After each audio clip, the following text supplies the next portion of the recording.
Hey guys, and welcome to another Sasquatch Theory podcast. On this episode, we have Dave from Arkansas, and he has some really terrifying encounters that he wants to share with all of us. I was really excited to speak with another person who has had a lot of encounters and experiences like myself, and especially from the Ozarks. It really makes you wonder if these creatures can mark or tag people, but on another note, a black bear can travel up to 40 miles in one day. I just think it's very intriguing that one hunter can have experiences no matter where he goes in the forest, and the next hunter has never experienced anything in his life. If you have a Bigfoot encounter that you would like to share with me, please contact me sometime, and if you guys can, support the channel in any way possible. I would like to take a moment to thank the viewers and the people who have supported the channel. It really means a lot, and I could not do this without you guys. Alright, with all that being said, let's dive into our next set of Bigfoot encounters from the state of Arkansas.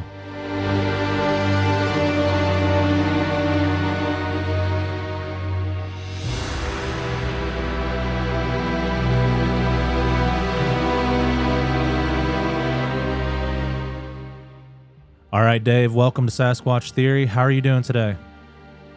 Doing well. How are you doing, my friend? I am doing excellent. Thank you so much for asking. If you would, Dave, tell me a little bit about yourself, where you're from, and your encounters and experiences from the very beginning.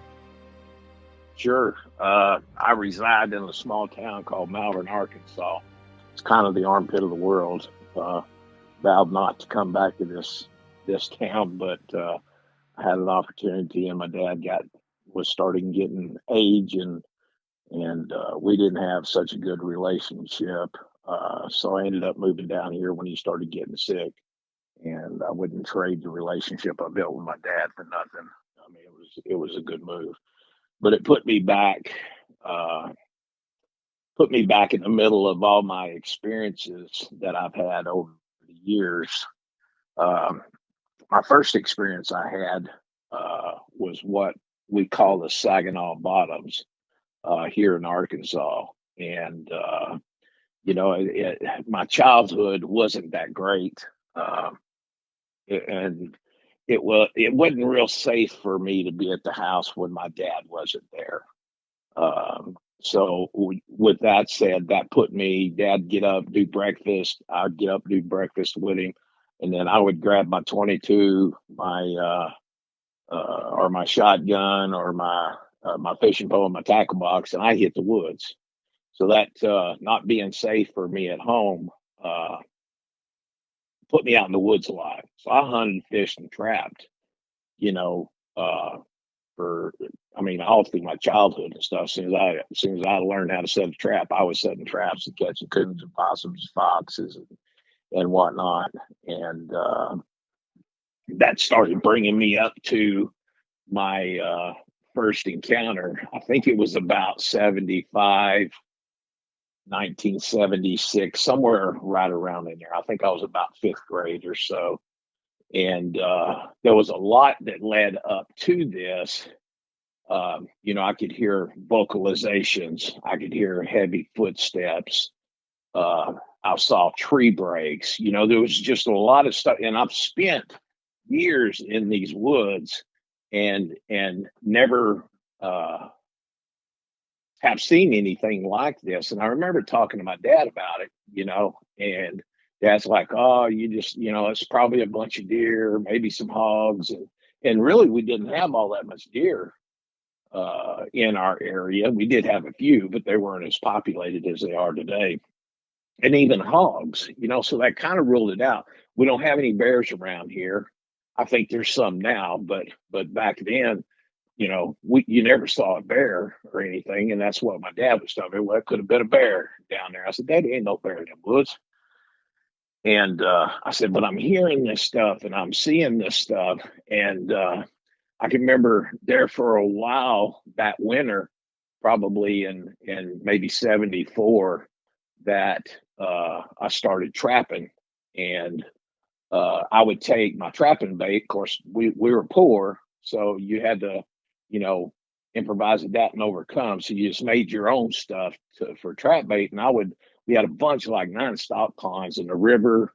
The Washita River was there, and of course, the Saginaw Bottoms and the slough and all that kind of stuff.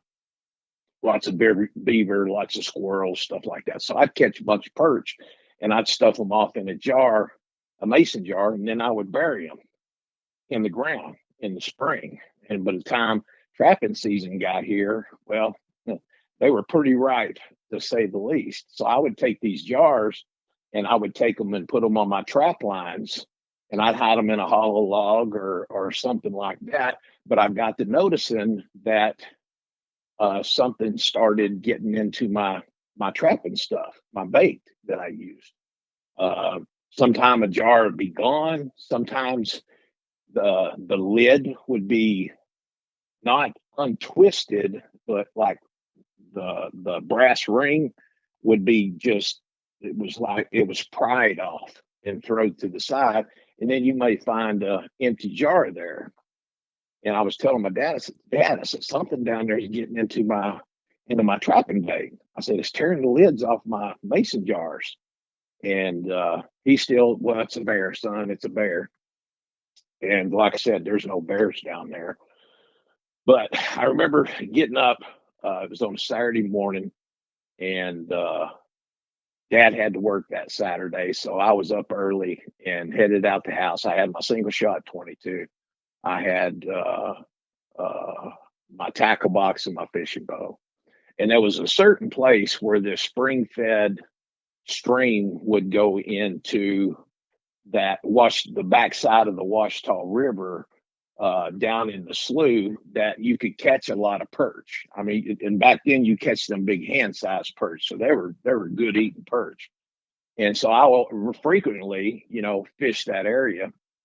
But as you got into that area, the stream was like way low, and you had to come up over this brow to get to where it entered to the river back in that slough.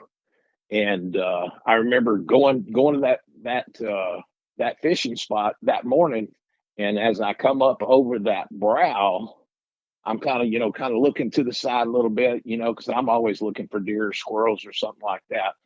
And when I got about halfway up that, and it's just like maybe 10 feet to where the water is, and the water's kind of deep there, and then it kind of funnels into the backside of the Ouachita River, and there he was, standing in the water. And as I come up, I just froze, and he saw me and I saw him, and it was kind of like both our mouths were open. It was like a shock.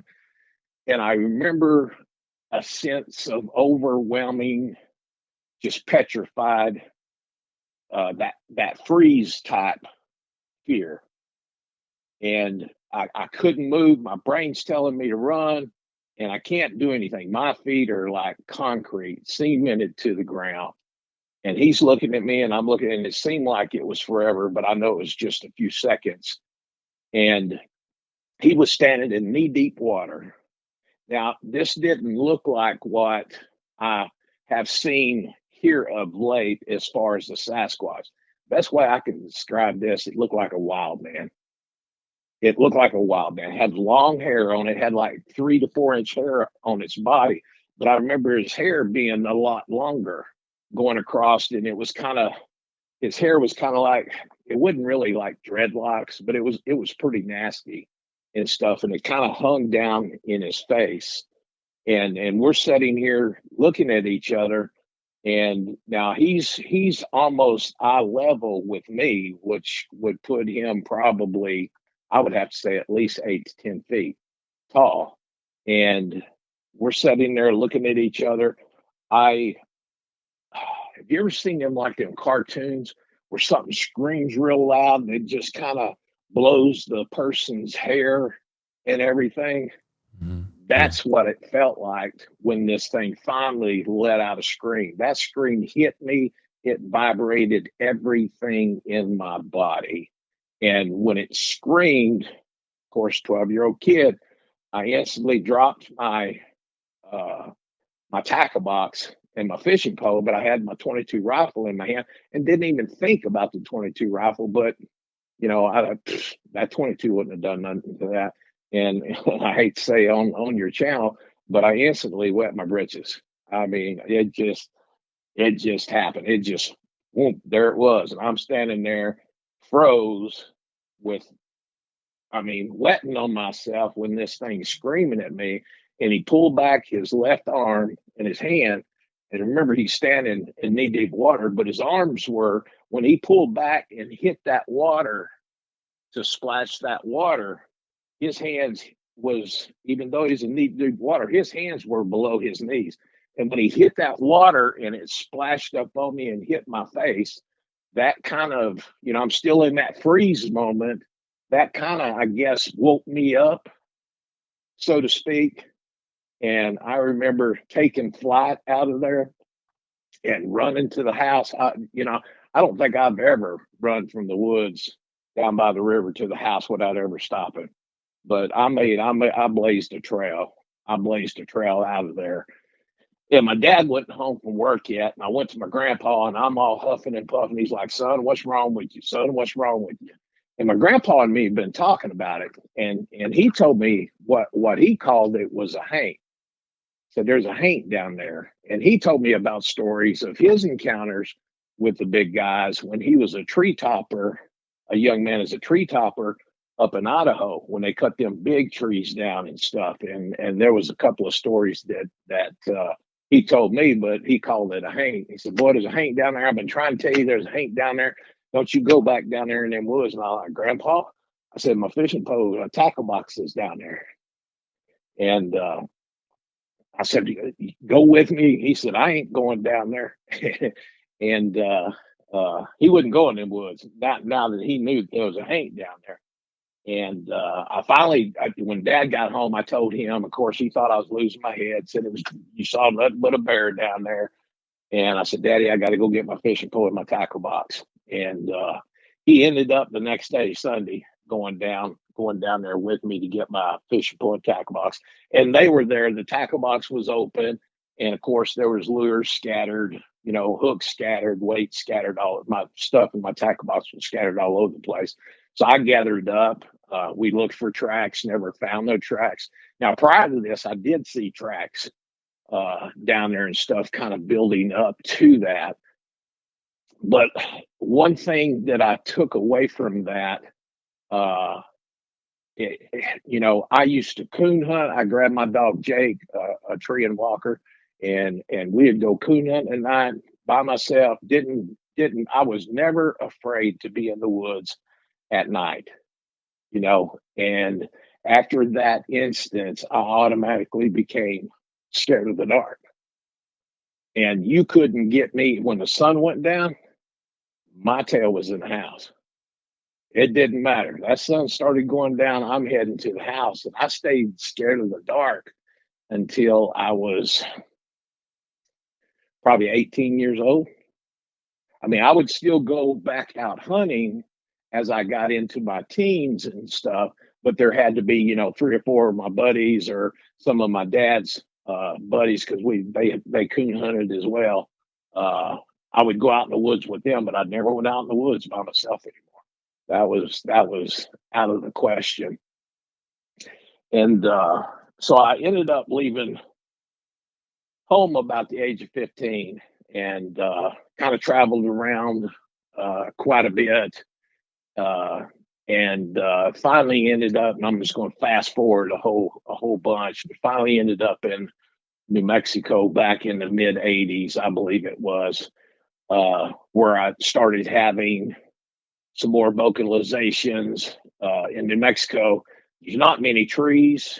There's more just like brushes and stuff, and a lot of mountain area. Once you got to the mountain, then you got to your trees and stuff like that. And it's where I've had several encounters out in New Mexico, and just out there deer hunting, especially when I started bow hunting. And I'd get out there by myself, and out there you just don't sit in a stand. You can't, like here in Arkansas, you throw out a corn feeder and set up in the stand. Out there you hunted. You had to cross the mountains and glass forever and whatnot. And I had several sightings out there, nothing real close, no close encounters, but, a lot of vocalizations, a lot of sightings, from afar off across the canyon or something like that. If you would, tell me about these vocalizations and the encounters. Tell me what you were doing that day. What happened? Well, we were out the first time I saw one. We were out. There was a place that I called my lucky hole, and that's where I went to deer hunt. That was the first spot that I hit, because there was always, for probably 5 or 6 years, there was always a buck up there, a nice buck. And my this particular morning, they dropped me off, and of course they'd go and hit their areas and stuff, and I'd just call them on the radio, hey, I've got one down, come pick me up, this is where I'm at. But it was a big huge canyon that I would walk in, and when I first got out of the truck, and the truck was still driving off, so it's making noise and stuff, and I heard the first one vocalize, I heard a scream. And when I heard that scream, it was kind of like a lightning bolt went through my body, because that triggered me all the way back to my first sighting when I was 12 years old. And I almost just said, forget it. But I'm standing there. I've got my I had a 300 Weatherby Magnum built, that was precision. I could knock deer down with 800 yards of this gun. Uh, and I'm like, no, I'm gonna go up in here because I can see a long ways, so I know this thing is not going to be close to me. And so I start making my way down the canyon in the bottom, and started working my way up on the left hand side, going up beside the canyon. So I've got, the bottom of the canyon, and I'm probably a quarter way up from the top. And this sucker is huge, deep canyon. And I'm working up, and then I start hearing rocks kick up on the right hand side. And so I swung my rifle around, because I figured it was kind of a brushy, and I figured there would be a buck coming out of there. But when I put my scope up, there it was. And all I saw, he was almost all the way up to the top. All I saw was this black figure with long hair, heading up the canyon. And it was just like, I mean, there's no way I could run up that canyon. Like, there's no way any human can run. He made ground, and he was up and over, just as fast as like a deer went. This thing was there. I heard the vocalizations first, so I knew there was one in there, but I didn't know where. And by the time I got probably a quarter, three-quarter up that canyon, or about a half up that canyon, he was on that right-hand side, and probably maybe 100 yards from the top of the mountain, from the top of that canyon. And when I was watching him through that scope, I never seen him face, because he was heading out there. When I was watching him, I had a $5,000 size sniper scope on this, so I could zoom in and see a gnat's butt. And you could see this one wasn't like the first one I saw. This one was like clean. And I could remember seeing the muscle tone in his legs and in his body as he was running up and getting out of that canyon, but his hair shined. I thought he was silver, but I guess that was what the sun was shining off that black hair, because it was real glossy type. And he made his way up maybe 100 yards, and then he was across the top. I never saw him from the front. All I saw was the backside. Went up there to try to find tracks, but it's real shell rock type stuff up there. The ground's extremely hard, so I couldn't find any tracks there.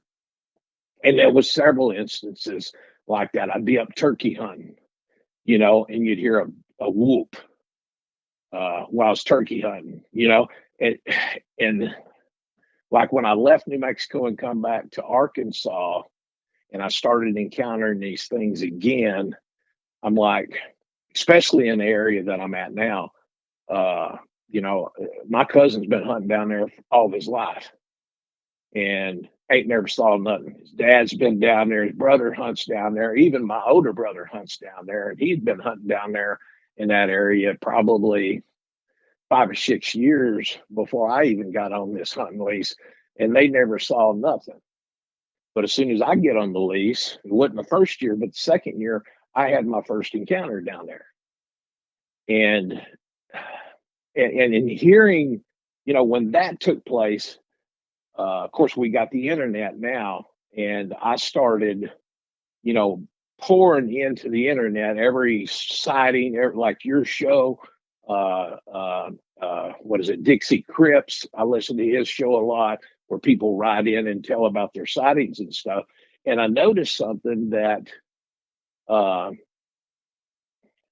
that oh, how it's kind of like, I'm not saying these things are following me around, which would be impossible, I would think. But when I had my first encounter, now my brother hunted them woods, my daddy hunted them woods. We all hunted them woods. Nobody ever saw anything but me. When I was out in New Mexico, there's tons of people that would hunt. I mean, we had a big camp and stuff. They never saw any of this stuff, but I did. And now I find on this new hunting lease that I'm on, and I've been out there probably about 5 years now, where I've had most of my encounters up to date. Um, Nobody down there seen anything. Of course, they all think I'm crazy. Daddy said I was crazy when I had my first sighting, but I know these creatures are real because I have seen them face to face. But getting to my Arkansas encounters now, the first encounter I had in Arkansas was I was bow hunting, and I had a stand. It's like 20 feet, 25 feet off the ground, big ladder stand, big comfortable Cadillac is what I call it. And I would park my side by side. Of course, back then I had a four wheeler. I hadn't bought my side by side yet, but I parked my side by side or my four wheeler, probably 150 yards down the road. And then I would walk up this old logging road, and there's a clear cut on one side, and then it's all big, heavy pines and hardwoods on the other side. And then I come to this place, and it kind of opens up just a little bit. And then there's a long lane down past that opening that I went up on a pine tree, and I put that big ladder stand up there. And then I had a game feeder. Now we got a lot of hogs, and we do have bear in that area. Not many, but we do have bear. I've only had one experience with a bear for 1 year, and it was a collared bear. I had him on game cams and stuff. So I set my feeder up way high to where the hogs couldn't tear it up and where a bear couldn't set up. So the top of my feeder is about 8.5 feet, because I ended up going back and measuring how high it was. And it was dark. I've got my little light on. I usually point it pretty straight at the ground when I'm walking in there, real quiet. I had my bow with me, and then I had my Glock on my hip, which I always carry a firearm. And when I rounded that corner, I just kind of scanned the area as I was walking in there.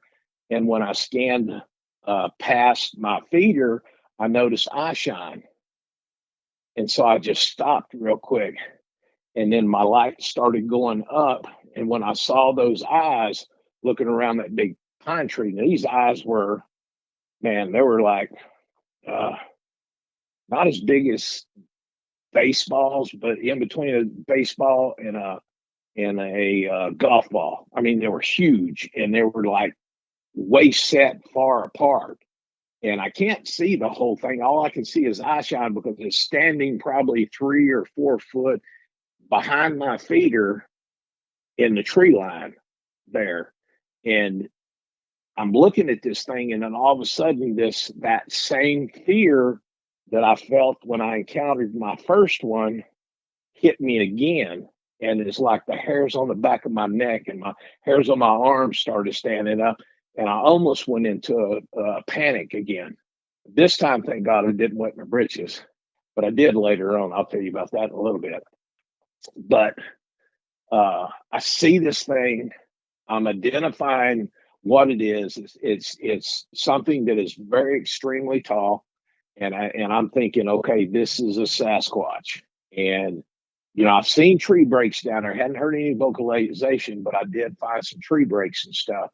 And I'm sitting there, and I'm froze in place, and I'm like, my deer stand is probably maybe 25 yards to my left, and my 4x4 is 150 yards back down the road. And I'm weighing this decision as I'm sitting there looking at this eye shot. And I didn't hit it directly in the eyes. I put the light down just a little bit, maybe chest high or waist high on this thing. But I could still look up and see the eye shot because I didn't want to hit it in the eyes because I was afraid it would make it mad. And I'm sitting here debating, do I need to run back to my four wheeler, or do I need to just go to my stand? So I ended up making it to my stand. So I just kind of sidestep as I'm watching this thing, and I've got my backpack on, I've got my pistol on, I got my bow. So I start making up this ladder, watching. I still got about through the trees, not in his eyes, and I make it all the way up to the stand. And this stand is one of those ladder stands where two people can set up in this stand. And I've got this sucker surrounded with burlap, top and bottom, where the deer can't come up underneath the tree and see my feet or anything. So I get up there and I'm sitting up there in my tree stand. I got my light off. I put my bow to the side. I pull my pistol out and I point it right between my legs. And I was praying. I was like, God, you know what I saw. And I don't want to be no Happy Meal. So, you need to let that sun come up real quick, because it was still dark. The sun hadn't come up. And I sat there, and then I could hear his footsteps underneath my stand, and it tinged the ladder. I don't know if it slapped it or thumped it or whatever. And it tinged the ladder and scared. I was already scared. But when it tinged the ladder, I'm thinking, oh my God, this thing's fixing to come up this ladder at me. And I could hear it walking. You could hear heavy footsteps underneath me. And it's still dark. I got my 40 between my legs, and I got a laser on there. So, all I got to do is hit that laser, and then I've got a 15-round magazine in it. So I'm sitting there praying to God, Lord, don't let this thing eat me. Don't let it, yank me off this tree. I don't want to be a Sasquatch Happy Meal or anything. And I can hear it sniff the air every once in a while. You could hear it, and you could hear it heavy breathing. And it kind of made some tracks around my stand. And then before the sun come up, it just kind of wandered off. And I never saw anything after that. It wasn't until about 3 days I went ahead and hunted. But after that, I didn't go to my stand until the sun was up, or barely coming up to where I could visually see what the heck's going on around me. I didn't go back down there in the dark. And I seen something that I went up there, filled up my corn feeder about 3 days later, 3 days later, and I was heading out, and I saw a wolf. And I've never seen a wolf in this area, but I've never seen a wolf this big before. This thing took up that whole path, crossing the logging road in front of me down where this little creek is. And his pads were like huge uh, uh, footprints and stuff. And I drove up to where it was and kind of where it crossed and tried to see it, but it was already gone. And I went from there all the way to camp, and I asked my cousin, I said, hey, is there any wolves down here? Have you ever seen any wolves? He's like, boy, I've lost your ever loved mine. Ain't no wolves here. And I said, dude, I swore I saw a wolf. There was a wolf that crossed the road in front of me, and from the tip of his nose to his tail, I said it took up the whole road. It's the biggest doggone wolf I've ever seen, and it was silver, kind of a darkish silver. And so I blew that off. Now, that was 3 days later. And of course, I found it odd, too, that hardly anybody killed deer that year. It was the worst year of deer season down there. I talked to one old man down there, Plug, and he said, man, I've been hunting down here since I was a kid. And he's in his late 70s. He said, I've never seen a year where the deer went down here like this, down in the bottoms.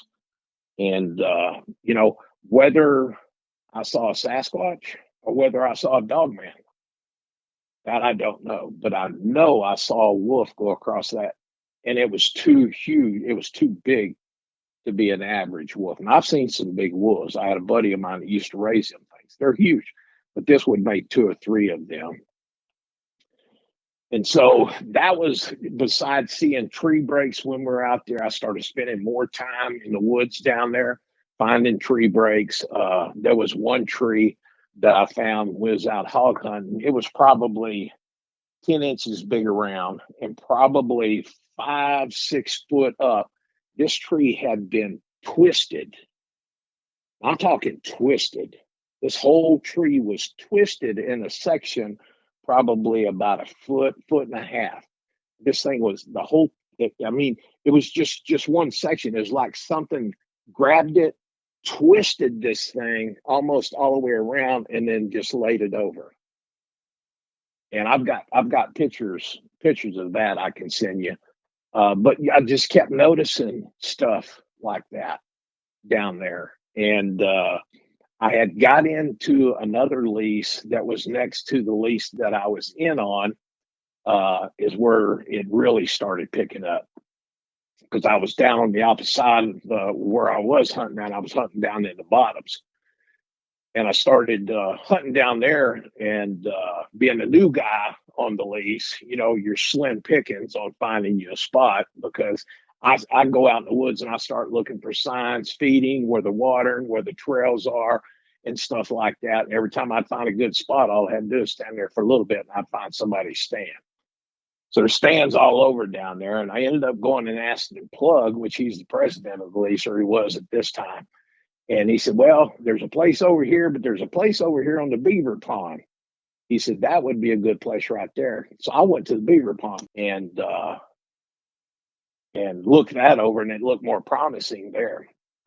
Now, I had a few encounters down there by the Beaver Pond, 3 that I'll share with you. The first one I had, and what I did is I went in, I didn't set up a tree stand or anything like that. I set up a ground blind. And this, where the Beaver Pond is, some of it has water, like when in the rainy season here, it fills up, but in the late fall, it kind of sinks a little bit. And there's some kind of plant that grows in that. And when you walk across it, it's like walking across a marsh.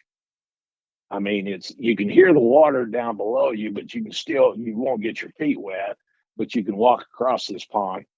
And so I set up my ground blind, put out a corn feeder, put out some game cams and stuff, and there was some deer and stuff coming in there. But I remember one afternoon I was sitting in that stand and I heard the first vocalization down in that area. And it was like, when I heard it, it was like everything come back. The hair on my neck stood up, and it was like, oh my God. And and I haven't gone fur much past the Beaver Pond where I planted my ground blind, and it was probably 50 yards. I didn't know it at the time, but there's another creek that runs back there. I found out the next day, but that thing was, vocalizations a lot, just making weird type sounds, weird type noise. Every once in a while it would whoop, but just crazy sounds. And I could hear it, going down back over there by the creek where I found out the next day. And then it kind of took a right and kind of went in the wood line in front of me, probably 100, 150 yards. And by the time it hit there, it's getting late in the evening. The sun hadn't completely went down, but when it hit there, that's when I just kind of lost it. Fear took over. And it's like, I am getting out of here. So I step out of my ground blind, I zip it up, I've got my gun on ready, and I'm kind of looking around, walking in circles, trying to, get back to my 4-wheeler, which is probably 25, 50 yards down the road. Got on my 4-wheeler and I hauled butt out of there. And I remember going back and telling my wife at the time, I was like, I heard vocalizations down there. I said, there's a squatch down there. I have no doubts. And so I went back to hunting that ground blind the next day, but I went after the sun come up where I could see. And I got in my ground blind. I just sat there and I kept contemplating on what I heard the next day. And I don't know why I didn't pull out my cotton picking iPhone and hit record, I guess I was in too much fear. It didn't even cross my mind until the next day. And I'm like, what, kicking myself in the butt. Why didn't you record those sounds? Because they were long, long. And so I was like, well, I'm going to go back here and see what I can find. So I texted my wife. She was on another deer stand. I texted her and I said, hey, I'm going on a walking bout. And she said, you're going to go look for that thing. I said, yeah, I'm going to go look and see what I can find back behind me, because I haven't been that far back there yet, because the woods around it's been clear cutted at one time. And then once the clear cut, once they come in there and haul out all the logs and stuff, and all these little trees grow up, but it's so bushy and thick and whatnot, so you can't see very far into the woods. And I told her, I said, if I ain't back in a couple of hours, I said, send a cavalry. She said, okay.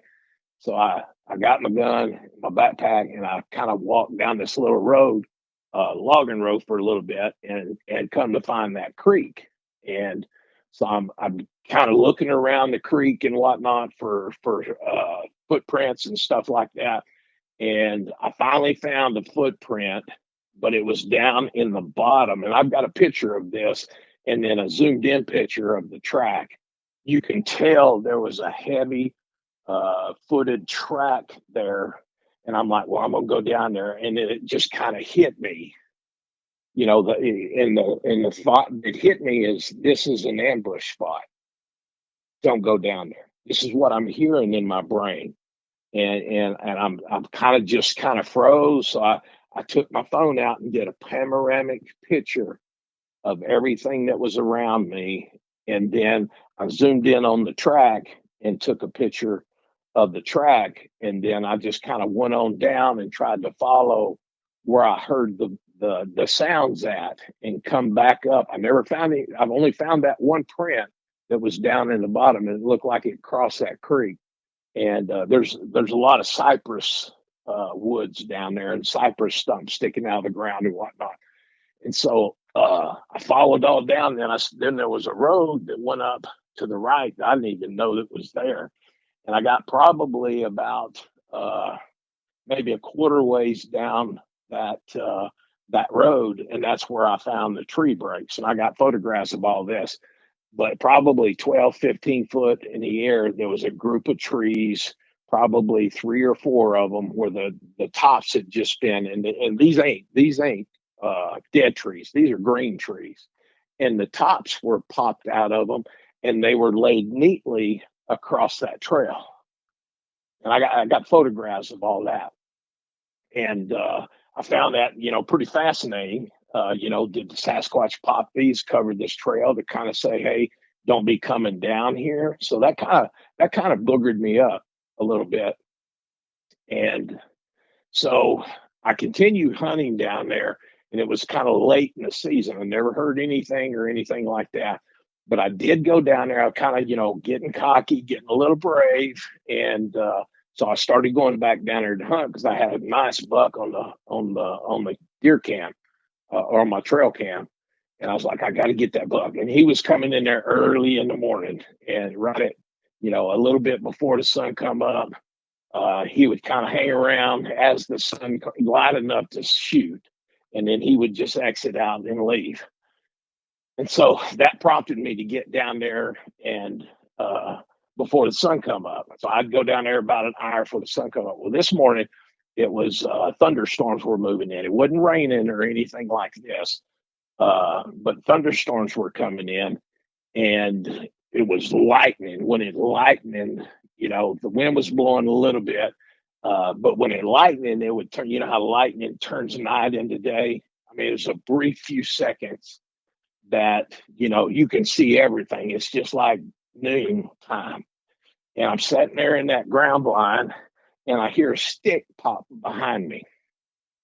And I'm like, it kind of like jolted my heart. It was like, oh, kind of scared me. But that's all I heard was that stick. And I'm sitting in my chair, and my ground blind is one of those ones where it has, the deals all around 2 sides. And then it's a camo screen. And then you pull the insides down, you can still see through that screen. A good ways out there, but it's like nobody can see in. So I'm sitting there in that stand. I heard this stick pop behind me. It kind of gave me a shock, and it's lightning. The wind's beginning to pick up and stuff. And then all of a sudden, I get this overwhelming sensation that there's something out there. I'm being watched. The hair back up on my neck starts coming up, and my heart's beating fast. And I'm in that flight, freeze, or fight mode. And so I'm sitting there and I'm like, oh, don't let that be a Bigfoot. Don't let that be a Bigfoot. And I'm kind of, getting brave, and I'm looking out. I'm still sitting in my chair, but I'm getting up close to look out to see what I could see, if I could see around the corner of that blind, because the backside there, it has a big window, and that window I had tied up to where they couldn't see me moving through because if you open the backside, then you can see through that stuff, that camouflage stuff. So I always kept the back closed where the door was and the sides were. And I'm leaning over in my chair, and I'm looking to see if I can see around the corner of my hunting blind. And I'm looking, I'm real close, and I almost got my face right up to the deal, and the lightning strikes. Now, this sucker is standing directly behind my stand. This ground blind's probably maybe 5-6 foot off the ground, I guess. And the best I can ascertain, because I saw him sideways, and he's behind me looking over sideways into that blind. And I never knew he was there. And I've got my face right up there. This thing is probably 12 inches from my face, and the lightning strikes. And he sees me, I see him, he screams, I scream. I fell over in my chair, and I was in flight mode, and I'm trying to crawl out the side of my blind where there's no window or anything. I can hear him like a freight train, like plowing, like a diesel or a bulldozer going through the woods, and I'm scraping and trying all I can to rip the side of this blind open. I didn't even think to just go through the door, but I'm trying to get through the side of this blind, and finally I just fatigued and just gave up, just laid there with my, panting and just terror. I mean, I've been in some high stress situation and gun battles and stuff, but it's never scared me as much as these things have. Done wet my britches again.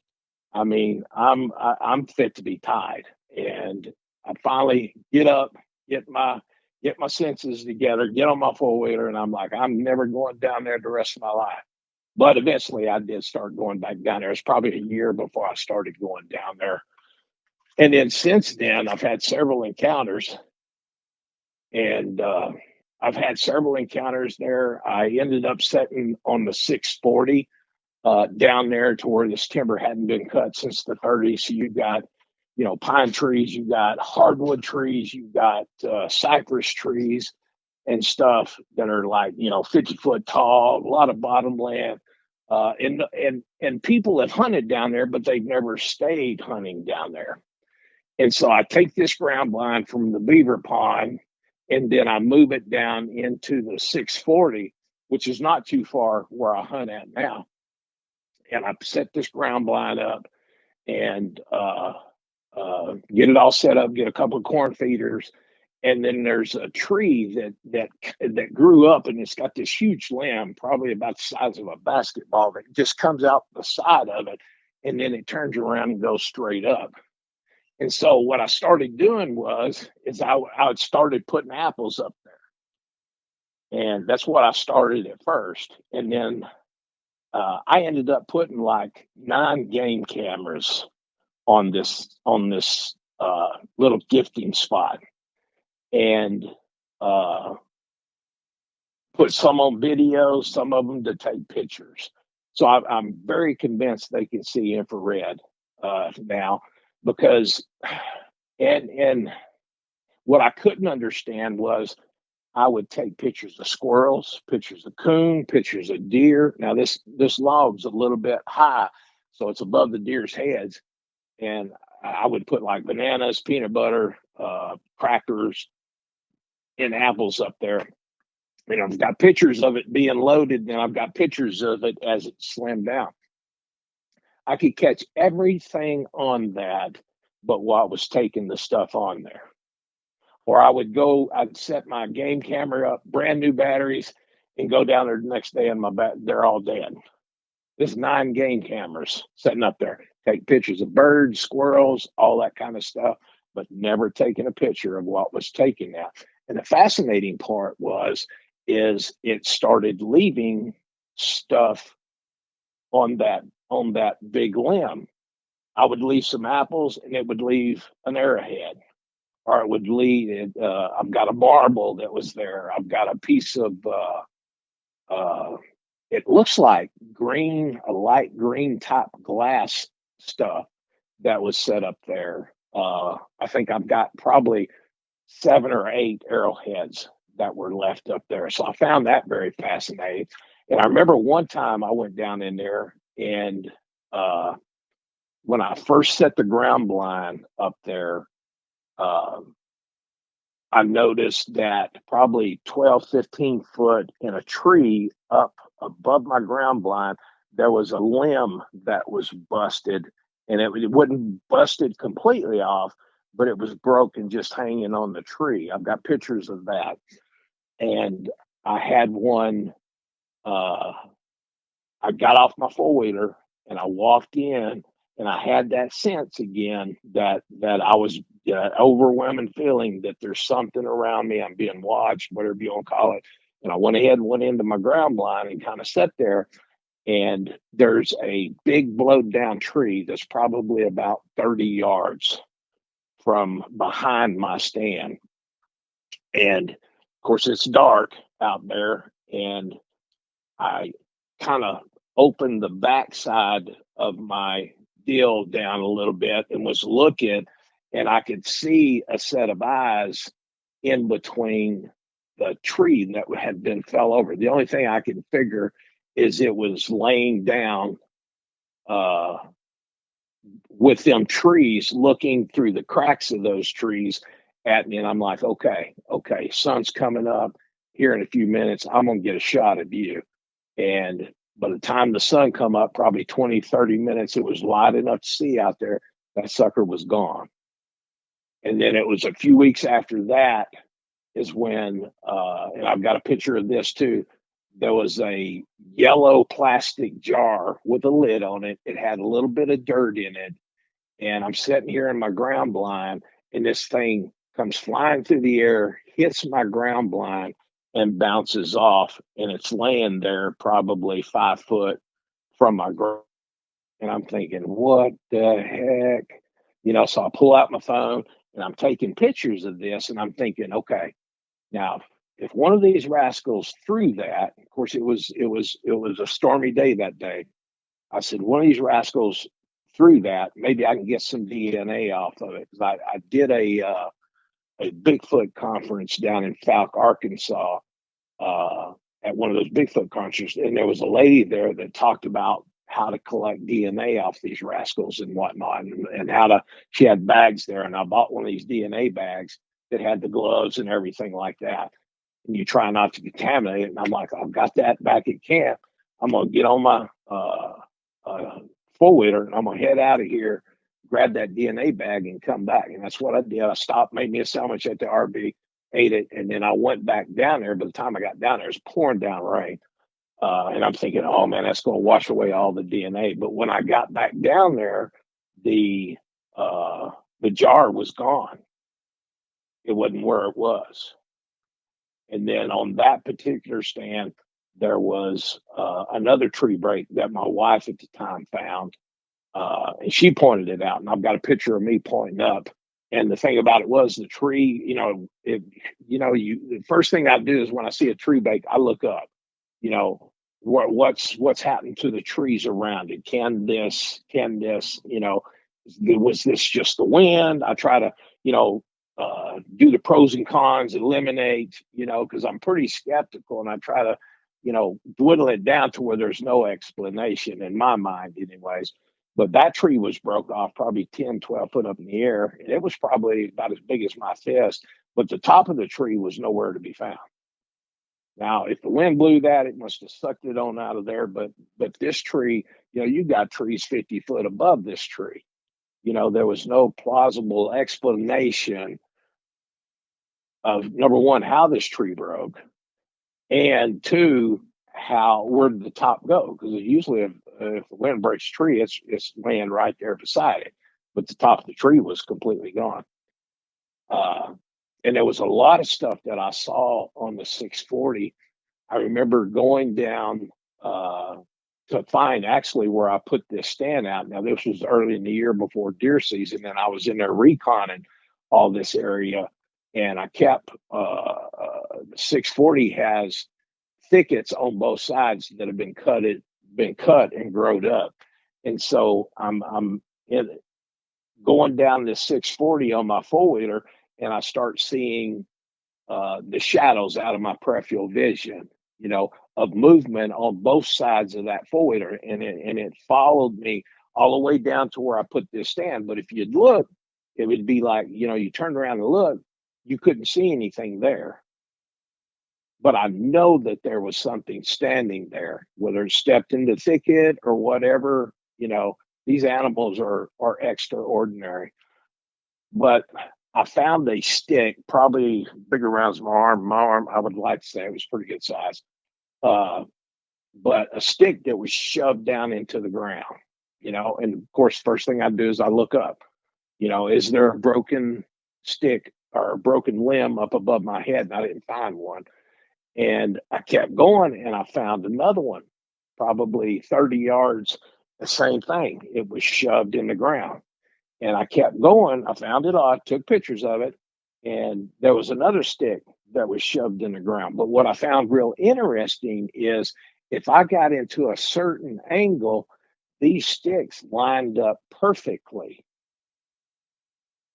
And so I found the place where I wanted to put my deer stand is where I found the first one, and I ended up coming out.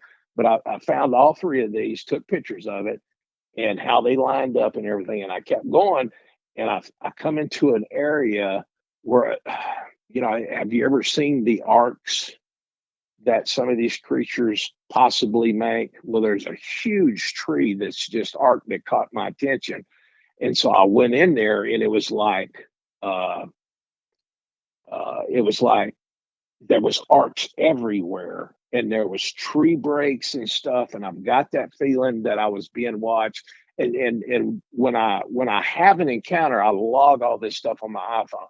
What the barometric pressure was, how was it cloudy that day, and I start logging it all on my iPhone in my notes. And I remember pulling out that day, and I've got what is that, Onyx app that tells you more boundary lines, and it's a hunting app that I use. But I mark my encounters and take pictures and log it into that as well. And it's got a cool little Sasquatch icon in there. So I mark all the Sasquatch locations that I've seen, either seen tracks or whatnot, and tree breaks and whatnot. I take pictures of them and put them in there. So it's a good way for me to keep up with my encounters and stuff. And when I pulled up my Onyx app and was going to mark that spot, and then I pulled up my compass. Now, that was the freaky thing. When I was standing there in the middle of this, and I've got a video of this I can send to you if you want, but I'm standing there in the middle of that area, and my compass is going around in circles where this location was. There was no, usually you pull it out, north is this way, south is this way, east is this way, west is this way. It wasn't like that. That compass started going around, not real fast, but it never kept a magnetic center, which I found real fascinating. But I marked it on my deal in my Onyx app, and then videoed it and went ahead and backed out of there. Then there was one other time that my wife, me and my older brother were down there fishing, and I've got photographs of this. And it was late, And she's like, I'm tired. I'm going back to camp. So she took off on my four-wheeler. Me and my brother's still down there on the river fishing. She took off on the four-wheeler, and all of a sudden she calls me in a panic. And she says, I just seen something. There's tracks on this road. I'm going to camp. I ain't never coming back down here again. And it really boogered her up. So she hauls butt to camp, and she was frantic. So I'm like, okay. I told my brother, I said, let's get our stuff up. You know, Tracy saw something that's down there on the road. And me and my brother both witnessed this. And I wish I would have took the time and went back to camp, got my plaster of Paris. Of course, everything now I do with dental cast because you can get more detail out of it. But I put some rocks around the best track. But I do have photographs and video of this. But the tracks were about 14 inches long, and from the tip of the toe to the heel of the next track was 64 inches. So it had a 64-inch, and there was probably 5 or 6 tracks down there.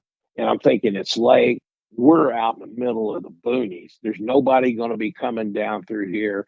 And so I said, I'll go back up there first light and cast these tracks.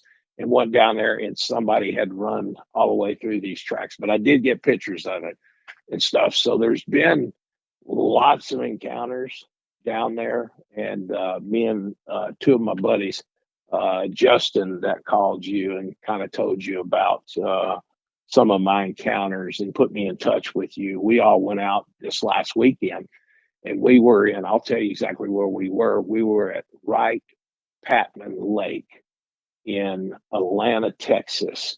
And I met a guy down there just introduced me to by the name of Steamboat. And he's had several encounters and has sent me video of some encounters down there. And I'm definitely planning a trip back down there. But he sent me this one video of this guy and we went to passed by the guy's house, but his vehicle wasn't there, so we kept going. And but it had a Bigfoot. He's got it on he's got cameras in his backyard underneath the arches of his house. And he said, he's got the video, and I can send you this. I mean, it's real fascinating because it's already out there on the internet. But you can see the Bigfoot walk across, broke the cage open. I think he had maybe three pet coons in there, pulled one pet coon out, and turned around and walked back across the frame. That was real cool. So I definitely want to go back there and kind of poke around back in there. And the guy said we could, so we're going to plan another trip. But we spent 3 days. We spent Friday, Saturday, and Sunday out there. And we had probably about 9 o'clock Friday night, we had one scream, and it was across the lake from us. And this scream was so loud, it didn't reverberate like it was when I was a kid, but I mean, and the length was what really fascinated me was the length of the scream. So I'm fumbling through my gear trying to get my phone out, and then I hit record, and at the tail end, or when it got almost to the tail end of the screen, every coyote for miles around just started yelping and stuff. And I got all the coyotes yelping, but I didn't catch any of the scream. You know, you have you don't ever think about the camera. You don't think about recording when you're in the mix of it, but I'm trying to get better prepared now. But I did catch the tail end of them screams. And we did found another tree that was twisted, like that tree that I found down in the bottoms here in Arkansas. And found another tree like that. I got pictures of that. Fascinating. And then we had some tree breaks around camp at night. We had sticks thrown into camp at us, a few rocks, a few pine cones. So we had a lot of activity, but no visuals, which, it always, with me and these critters, it always always happens with visuals at first. And let me tell you about one more encounter, and then we'll kind of wind this up. Uh, I used to go out there on the river and I'd fish at night, and I would play Southern rock and roll, uh, and I put it on a speaker above my side by side. And me and my dog Christian, she's passed now, but we would go down there and we'd sit out there and fish all night. And you can catch, some pretty good channel cat down there, some flatheads and whatnot. And we were down there one night, and I could hear this hoot owl a long ways off. And I've heard hoot owls all my life, but this hoot owl was there was a slight change in the verbiage of this hoot owl. You could tell that it sounded like a hoot owl, but you could definitely tell it wasn't a hoot owl. And then all of a sudden, there was another one, and then there was another one, then there was another one.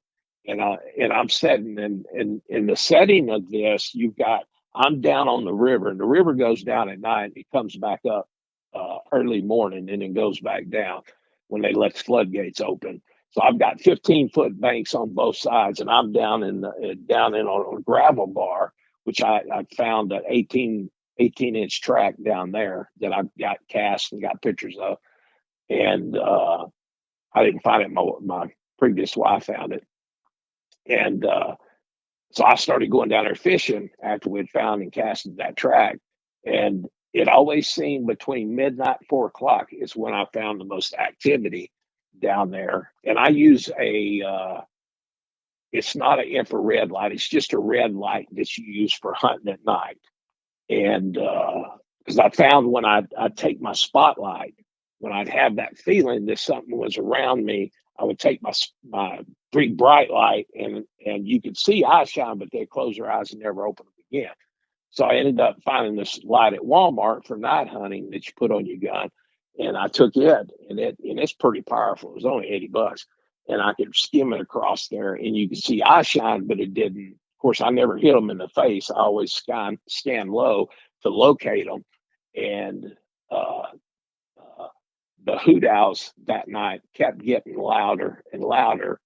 And before I know it, I've got 3 sets of eye shine on one bank on one side of me, and I've got 2 sets of eye shine on the left-hand side of the river.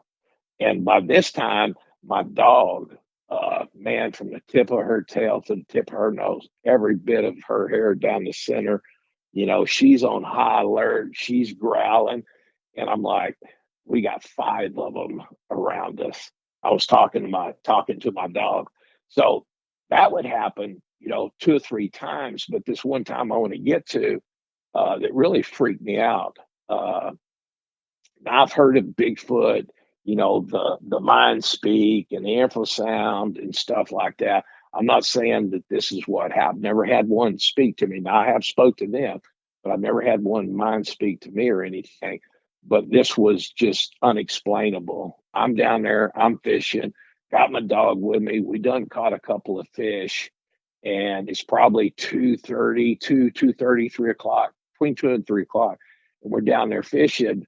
And then it was just like, I don't know what happened, but when I woke up, I was face down in the mud, kind of on my stomach.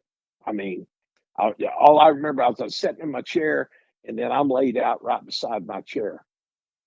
Don't know what happened. I remember getting up, and I'm kind of looking around, and the next thing I remember, I wake up in my RV back at deer camp, and I'm covered in mud. And I'm like, what? And the last thing I remember is sitting in my chair fishing with my dog. Uh, don't know what happened, but the only thing I can do is ascertain was evidently I got up, I gathered all my stuff, put it in the side by side. Usually when I get home, I'll unload my side by side, put my fishing poles up, clean the fish and all this kind of stuff. The fish were in a plastic bag in my freezer on in my RV. I'm covered in mud. I've got mud caked, dried mud caked to the side of my face. I've got mud all in my bed, and I'm thinking, what the heck? And so first thing I do is call out for my dog. She comes back there in the bedroom, and so I know she's safe. I get up and I uh, go out to my side by side, and all my fishing gear is packed up in my side by side. And I'm kind of like, what the heck is going on? So I went ahead and made me some coffee and stuff. And I'm like, well, what happened to the fish? So I opened up my ice box and then opened up the freezer, and my fish are in a plastic bag up in the freezer, frozen. And I couldn't tell you how I got home. I remember sitting in the chair. Don't remember getting up any of my gear. Don't remember putting my dog in the side by side. Don't remember driving back to the deer camp, getting in my RV and going to bed. I don't know what happened that night, but the first thing I did was got some coffee in me the next morning, cooked me a little bit of breakfast, and then I headed back down there to see if I could find any tracks or anything like that. Now, this was in June and July back in there. It's pretty swampy and pretty wet down there, but by this time, right before deer season, that mud and stuff just becomes like bricks down there. In fact, of course, the water come up where my camp was, or where I was setting on my RV, or not my RV, but side by side down on the river. And you couldn't tell where I drove in there. Now you could once you got up on top of the ground, the gravel bar. You could tell I was down in there. You could tell I drove out. But where I was sitting at, the water come up. I couldn't find any tracks. Went up on the bank on one side of the river, looked all back in there. And I remember that night that before I blacked out, I guess there was. I noticed that there was a rock that hit in the water, probably 2 feet from me, and that's when Christian first uh, went on high alert. And I heard something hit the water, and I just kind of looked over and just kind of, went back to fishing and whatnot. And then another one hit almost in the same spot. And Christian has got a low growl, and so I'm sitting there watching that spot, and then another rock drops almost in the same spot, and I'm thinking like my cousins up there messing with me or something like that. This is before it ever got dark, but it was getting toward where the sun was fixing to go down. And I said, "Hey, who's up there?" And whatever was, I couldn't see because it was back behind the bank. But whatever was up there grabbed a tree. It was about 10 inches around and shook it like a rag doll. I mean, the whole top of that tree was bouncing side to side. There was leaves coming off of it. It never made a noise. It just shook the tree. And then I remember my dog Christian, she just went off. I mean, she just started barking and showing her teeth and stuff. And then, of course, later on that night, that's what happened to me. So that's probably on this setting. That's probably, I mean, there's a lot more I could tell you, go into more detail and whatnot. So I'll probably wrap it up with that. Okay, Dave, I appreciate you for sharing your encounters and experiences with me. The creature Sure. that you saw standing in the water, was this in a creek or a river?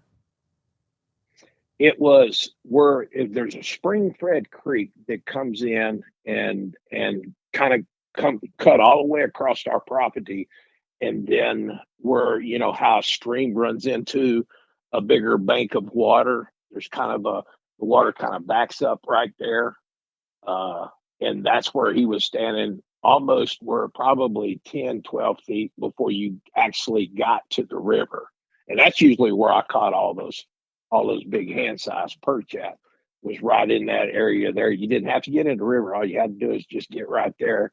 It didn't matter if you threw a cricket or a worm or anything, man, them perch would bite right there in that one spot. And that's where he was. Whether he was eating perch or not, I don't have the slightest idea. But it was right before it got into the water, ran into the river. Yeah, that's very interesting. And a lot of reports that I get, people say that they encounter these creatures on the water or pretty close to a waterway. It almost makes me feel like the creature was fishing, especially since you said that's a really good area to fish at. Yeah, I've caught a lot of perch in there. So that's, I mean, probably, but all I know is he was standing in knee deep water. Yeah, it sounds like you were in shock since you couldn't move. You said that it felt like your feet were like cemented to the ground. Yeah, my mind was screaming at me to run, you know, but I couldn't move. I mean, I couldn't move a muscle. I had my 22 in my hand, I had my tackle box and my fishing pole in the other hand, and I was just froze there. It wasn't until when he slapped the water and that water hit me in the face is when, how you smack the water and throw a wave at somebody, or, when you're out swimming and stuff. That's what it was like. But it kind of like threw a bucket of water on me with his hands. I noticed his hands and this one wasn't big, giant, and bulky. It was tall and lanky. But I remember his arms being very long because he was in knee deep water. And when he swung that left arm across there, he scooped water up. So, I would say his hand went down maybe 6, 8, 10 inches, hung down below his knee because he scooped right beside his knee and just it felt like a whole bucket of water hit me. And when that water hit me, it was just kind of like that just put me, I guess, back to my senses.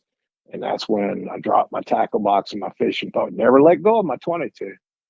Never didn't even think about my 22 being in my hand. But buddy, I'll tell you what, I left a trail out of there in a little dust cloud. All I wanted was as far away from that rascal as I could get. Yeah. So the creature splashed water on you? Yes.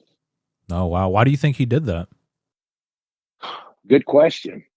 I mean, I never sat and thought about why he splashed water on me, but all I knew is when that water hit me, it kind of brought me back to myself. And because he screamed first, and that just like rattled everything, even my organs, my everything kind of vibrated. It was so intense and so loud. Didn't hurt my ears. I mean, it was extremely loud, but it didn't hurt my ears. But when he screamed, and it was long, but when that water hit me, buddy, all he saw was my backside. Whatever happened to him after that, I never saw anything down in there.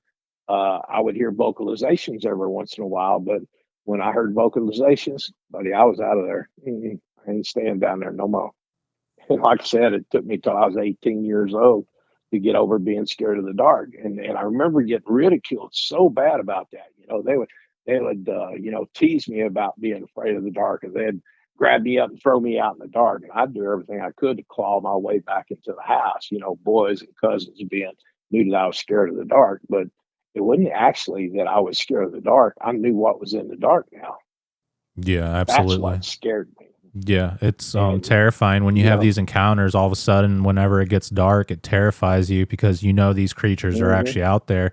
And before you ever have an experience or an encounter, you're already scared of the dark, especially when you're a little kid. Like you just have this uneasy feeling. So when you lay eyes on one of these creatures, it really changes nighttime for you. Yeah, it's even, it affected me so bad that when I started my company, I have a company called Monster Tent, and it's here in Malvern. And I started it out west, out in New Mexico, back in the spring of '89. That I called it Monster Tent because of my encounter with that first monster that I saw. And I put the logo of uh, it's kind of like the Fout Monster logo as my logo in my business, but it's a little bit different. Uh, So it affected me all of my life, that first encounter. And then when I started having the encounters here, man, it was like everything just come. That first encounter here, it was like everything just kind of come back and flooded in, and all these emotions. And you think you deal with past trauma until something triggers that trauma, and then everything comes back to you like it just happened yesterday. I You agree with know, that. It and seems like you can heal yourself, and then all it does, it just takes like one thing to trigger everything, and it all comes back, and it's right, much worse than before. So it's hard to heal from past wounds for sure. yeah, definitely, definitely. The creature, you said it was about 8 to 10 feet tall. It looked like it had dreadlocks, or it was just more of like a mess. I interviewed a lady from Matted Arkansas. hair, yeah. Yeah, the lady from Arkansas said she was in her pool and she looked up and saw this creature, and she described it the same way you did, except this creature, its hair was like in its face, like you couldn't see its face. And yeah, Yeah, that's freaky. I couldn't see the nose. I couldn't see the eyes. I could see the mouth. The mouth looked like it. What some some of these creatures I've seen uh,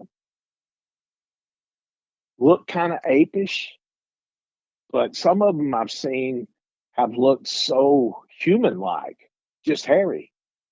And this one, I remember his mouth was extremely large, but he had like I wouldn't say he had buck teeth. It was more like horse teeth, big blocky teeth. When he screamed, opened his mouth and he screamed. I could see these big block teeth, and they were like he didn't have no canines or anything, and they were like yellow and dark spots and stuff. I could see his mouth from there down, but then I never saw his eyes, never saw his nose because of that hair hung down in his face. Yeah, that's creepy. And how Yeah, close were you to this creature?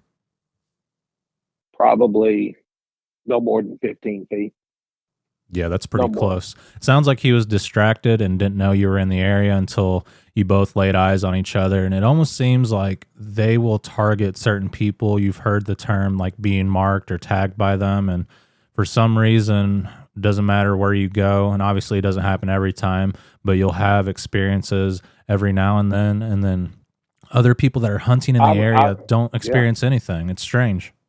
Right, right. I really believe that either they tag, mark. I know animals can see auras. Maybe it's a aura. I know humans have auras, and different humans have different auras. If it's an aura they pick up on, or if they tag or mark or whatever. But it just seems like throughout my life, no matter where I went to, I would end up hearing vocalizations, catching a glimpse of one or something like that. And it was like, I just saw a Bigfoot. And they're like, boy, you crazy. A lot of ridicule goes with this. That's why I've never, you're the first person I've shared publicly about my encounters, because, people look at you like you got three heads, and it's like, look, I tell them, I said, look, this creature does exist. I know for a fact because I've laid my eyes on it. I know they're genuine. Whether they're a creature or uh, some messed up stuff, the fallen angels. When they started doing all their DNA experiments and stuff like that, and all that stuff's true. It's not conspiracy stuff. Where they stem from that, or whatever. I know they're real. 100%. And I tell people, well, I've spent life, my whole life in the woods, and I ain't never saw nothing like that. And I said, I promise you, you might not ever seen them, but they have seen you. Yeah, absolutely. So there's a lot of encounters here in Arkansas. A lot of encounters. Yeah, it's a hot spot in North America. Whenever this creature or when this creature screamed at you, what did it sound like? Uh, it was very very loud. Uh, it started out kind of as like maybe a mix in a growl and a scream to a real high pitch, long, drawled out, and and when it vibrated in my body, I mean, my body just cut loose, and I just, Embarrassed to say, but I wet my britches, 12-year-old kid. It literally scared the piss out of me or the pee out of me. Nice way of saying it. But it was long, it was drawn out, and it reverberated my whole inside my body, not just the outside, but the inside. I remember inside my body was vibrating because of the pitch and I guess the length and the power that this thing had, you know. Uh, and I've had other ones scream at me, but the screams have been different. I've heard this type of vocalizations. That one day when I was down, when I first heard those vocalization, it was making all different kind of noise. There at one time it sounded like samurai warriors out there talking. It was kind of like gibberish. Kind of sounded like Japanese to me. You know, but that was long and drawn out, and well, like I said, it really scared the pee out of me, literally. Yeah, I understand. And I've interviewed people in the past that have peed themselves, and yeah, it does happen. I even heard people say that Sasquatch is around because your dog will cower down and he'll pee all over himself. And yeah, Hmm. that's terrifying. And Yeah. a lot of people seem to think that these creatures are just cute and fuzzy and to leave them alone, but they don't understand like these things will target certain people. They're very territorial, and Hmm. it's no joke. I Yeah. mean, we don't go out there trying to, like find a Sasquatch and put it in a cage. Like a lot of times you just run into one. Uh, well, I when I go down the woods now, I go heavy. Even when I usually I hunt with a hunting rifle and my pistol. But I now carry a 458 SOCON that I built on my chest and 40 on my hip, and then I carry another pistol as a backup. Of course, my hunting knife. It's kind of like a Bowie knife, you know. But I there's been some aggression down there. Have uh, you ever seen a gorilla bluff charge Yeah. in the zoo or Hmm. on film? You know how they'll come up to you like on all fours, gallop at you, making noise, ape noises and stuff. I had the one that I call Big Eddie that I casted the 18-inch print probably 8 months ago. Bluff charged me like that, come out of a thicket, and he probably got within 25 yards of me, and he was, when he busted out of that thicket, and it was coming through that thicket. I mean, limbs were breaking and stuff like that, and he was kind of on all fours, kind of like an ape, and uh, screaming and hollering, making all kind of racket.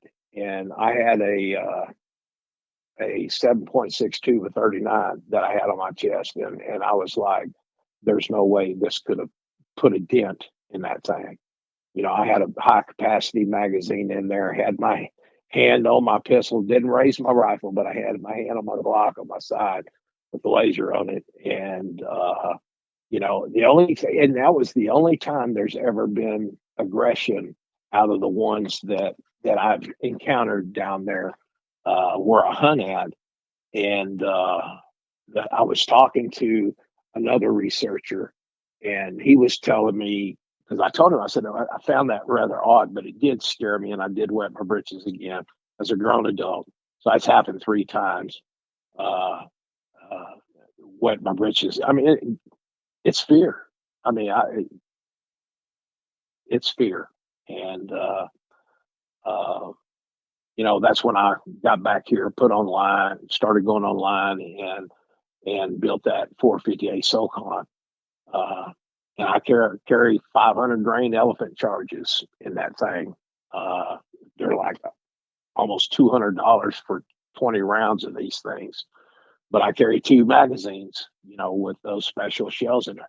I would never shoot one unless I would absolutely have to, and it would break my heart if I ever had to take one down.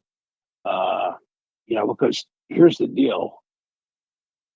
When you observe these things, they are so human like facial features, mannerisms, Sometimes the way they walk is so human-like, you know, that you really, when you first see that, is that a man in a ghillie suit, because it registers as a human. Of course, your mind tries to decipher what you're looking at, because what you're looking at, your brain can't comprehend, you know. So that was the only bad encounter I ever had with any aggression. Every other encounter I've had has been very docile, very peaceful. You know, they see me, I see them, I know they're there. I'll talk to them. Hey, how you doing? I'm just down here. I'm hunting. We're just going to share the woods. Definitely when I go down on the 640, I always announce myself. And the last encounter I had was earlier this year when I was out there squirrel hunting, and that was it was last year, back in September, October. I was down there squirrel hunting, and I heard one whistle, and I kind of just stopped by this tree, and I just got real still, and I never saw it, but probably 6 minutes, 7 minutes after that, I heard another one whistle behind me. And I was like, well, it's time to get out of squirrel woods. I was almost at my limit anyway. So I felt a little uneasy. So I went ahead and called it a day on the squirrels I'd already got. But you hear stuff like that down there all the time. I mean, it's in one way, it's real cool and real fascinating, and it gets that adrenaline going and stuff. But in another, on the flip side of that coin, this is an apex predator that, from what I've researched, if you're within 100 yards of a Sasquatch, you're in their killing zone. And this thing can and will. I mean, and here's the way I look at it. It's just kind of like humans. You know, there's some good humans and there's some bad humans, and I feel the same way with these creatures. Is there's some good ones, but there's some bad ones too. I mean, there's too many people gone missing, too many attacks, bad encounters, and stuff like that. Unfortunately, I've never had a bad encounter, but that one where he bluff charged me. Uh, but they've always been pretty peaceful. You see them, they just walk off. You know, Yeah. I don't think I ever sat down at the table with them, but who knows? Absolutely. There's good Yeah. ones and bad ones. And the way I look at it is, there's good people out there and there's bad people, like you said. And also, like, Right, you hear a lot of 100%. people say, like, pit bulls are the sweetest dogs ever. They're so nice. Well, if you ever ran into a bad pit bull, it's pretty scary. Hmm. And, like, imagine what a Yeah, pit bull could do to a little kid. Yeah, they're sweet. They're good dogs if they're trained right. But depending on how they were raised, they could tear you apart. I mean, right, you could lose your life, your exactly. face, and it's happened. Hmm. People have pit Yeah, bulls and they think, oh, this yeah, is such a good dog. And one day things go wrong. And, it's the same way yeah, with these creatures. They could easily turn on you. And can you imagine right. what's something that could pull a full size pine tree out of the ground, just deroot it like a pencil? I Hmm. mean, it could just tear you apart so Yeah, easy. So the fact they let yeah. us walk away, that really says a lot. And they're really human like. You can tell there's deep intelligence going on within their mind. Oh yeah, definitely, Yeah. And the definitely. creature that you encountered in Arizona, that's terrifying because it screamed and it sounded like a lightning bolt just went through your body. You also heard whoops whenever Right. you were turkey hunting. How big do you think this creature was, the silver one? The silver one, and it was in New Mexico, New not in Mexico, Arizona. sorry. That one was. If I had to estimate, I'm not good at estimating. I would have to say he was at least 8 plus, 8 plus at least. I mean, that one was the typical, just big, bulky, huge. It looked like a linebacker for the 49ers, just huge. And I was looking at it through that when I was looking at the scope, when its foot hit the ground, you could see the muscles just ripple through his legs, through his hair. And but he was a brick house. He was solid, just huge, massive thing. Yeah, that's terrifying. And let's see what else. Do you feel like the game feeder brought these creatures in? Do you think that's what it was doing whenever you saw those eyes looking around the big pine tree? I don't know if it was the game feeder. I've never found any tracks close to the game feeder, but here's my thinking on that. That game feeder attracts other animals, and we've got an extremely large hog population and deer population down there as well. So there's an abundance food source, you know, and uh, I feel that, the predator instincts, if I can get around a food source, it's just like us, we set up a game camera or a game feeder. We're predators setting up in that tree or in that blind, and we're just waiting for that right one to come by that we can easily pluck out of there with a rifle, muzzleloader, or a bow. I feel that it was attracted there by what was coming into the feeder itself. I don't think it was ever eating my corn. Now my brother did have one, and I think it was a squatch. I mean, it literally destroyed his feeder. He didn't get anything on camera, but it destroyed that feeder. And the thing that I found interesting is the lid to that, because it has a twist off lid on top. The lid I found probably 30, 40 yards inside the wood line. I don't know if it carried the lid over there, but it just totally destroyed this feeder. And he's like, what the heck happened here? What did this? And I'm thinking in my mind, you ain't gonna believe me if I told you. So Yeah, I think it absolutely. was after what was coming into the feeder. Yeah, it makes sense. And they're looking for an easy meal. What color was the eye shine? The eye shine was like kind of like a yellowish green Yeah. type is what it was. Um, Even the eye shines that I see, of course, the ones that I see, the ones where I had those five that were around me, um, they're hitting them with that red light, makes their eyes look just a little bit different. You know, I've heard people say that they've seen like blue eye shines and stuff like that, but they were kind of a reddish looking eye. Of course, I was shooting a red light at them when I had five of them around me, but and they all sounded like they were calling to each other, sounding like hoot owls, but you could tell it was too dang big to be a hoot owl. And a hoot owl's going to be up in the top of the tree, not 8, 10, 12, 15 feet off the ground, and probably not five of them, three on one side of the river, two on the other side of the river. And they definitely ain't gonna have eyes that big. So I feel there's at least five down there, maybe a clan. You know, I'm sure the 14-inch tracks that I got pictures of. I figured it was a juvenile. The ones that were throwing rocks at me, I figure I've heard the juveniles are pretty much jokesters. They'll do most of the throwing stuff at you and whatnot. Yeah.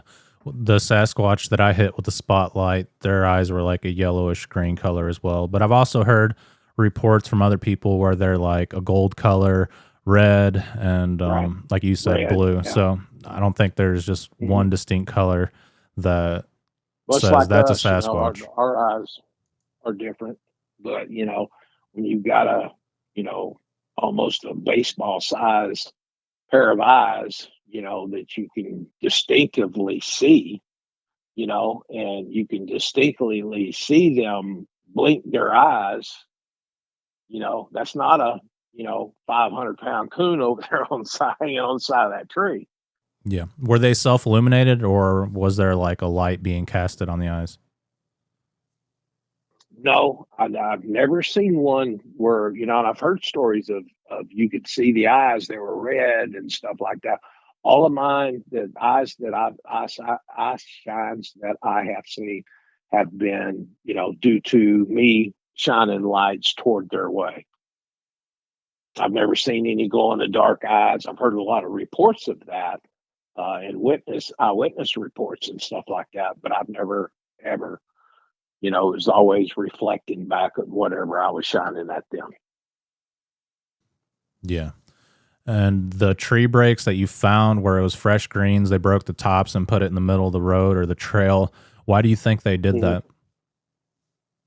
The only thing I can think of, maybe a territorial, hey, this is my area, don't come down this road, because I've heard them doing that, eyewitness reports of squatches, putting logs and stuff or tree breaks across roads to kind of say, the only thing, all I can do is speculate. That's the only thing everybody can do is speculate.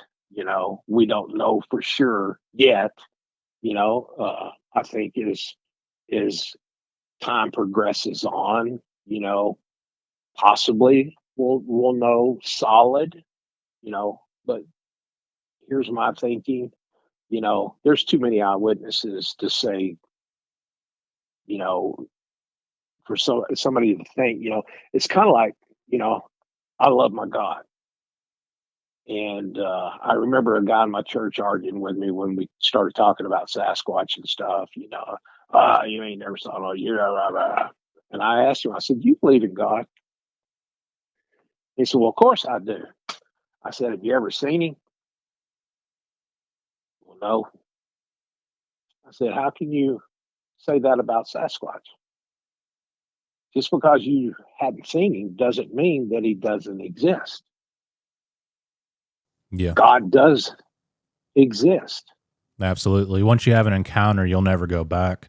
And, Oh, no. it's hard to You have got to an be encounter careful with because God, but it does happen. Like people cannot go do. back. Yeah. Yeah, I've had some strange experiences. I didn't see God, but like moments in my life where I cried out to God for help and then boom, like something happened, like a miracle. It's like you can't deny that. Right.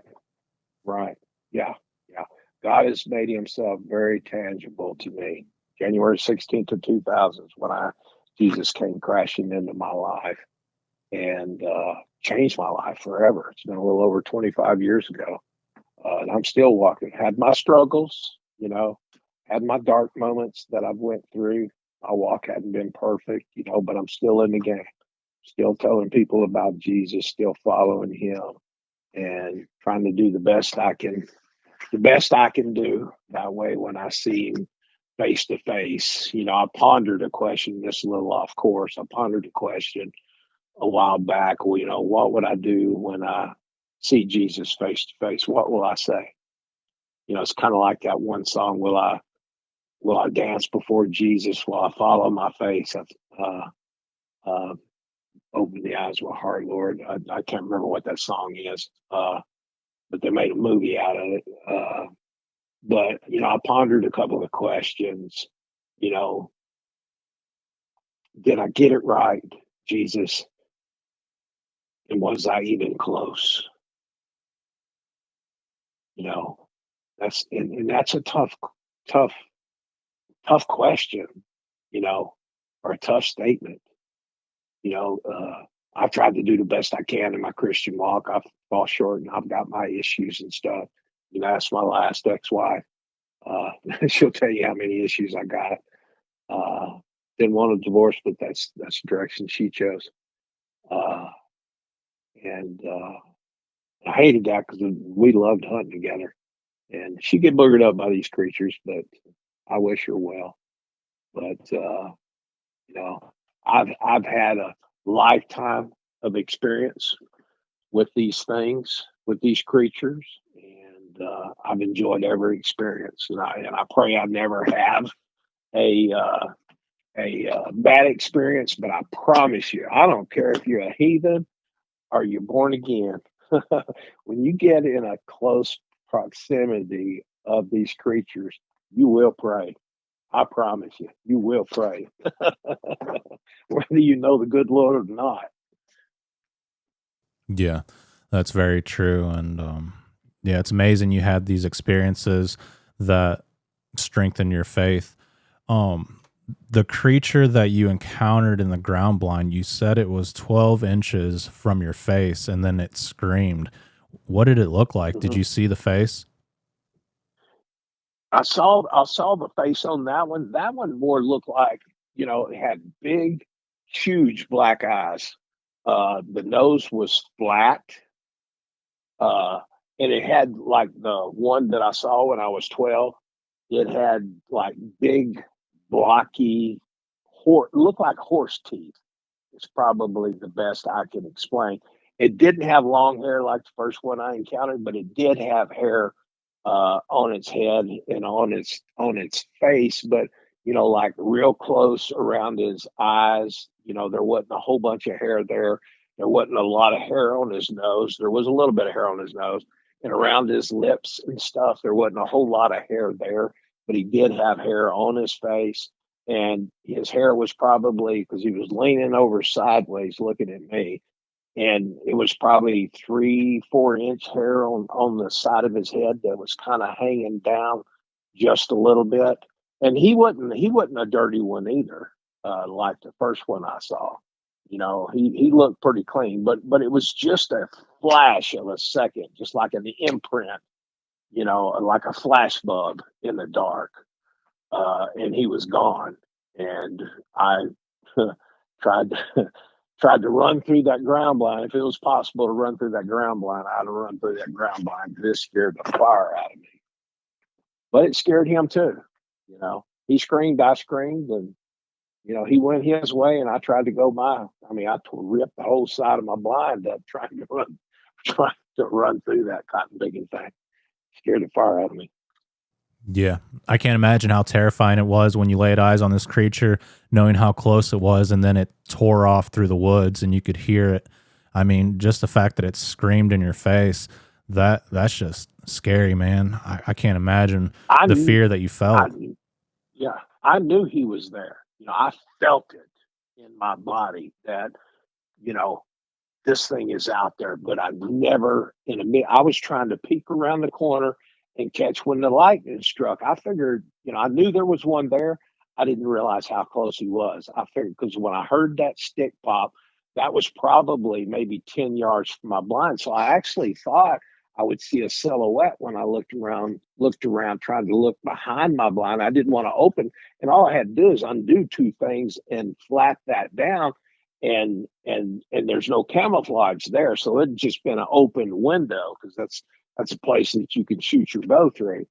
I didn't want to look through there, and be expose myself, but I knew in the camo that they couldn't see in. But when I looked around there and that lightning flashed, he was just about as surprised as I was, and he was. I don't know if he was as scared as I was. But I mean, he did turn tail and go the other way when I screamed. It sounded like a bulldozer going through the woods. Yeah, So it's I've heard it crazy. before.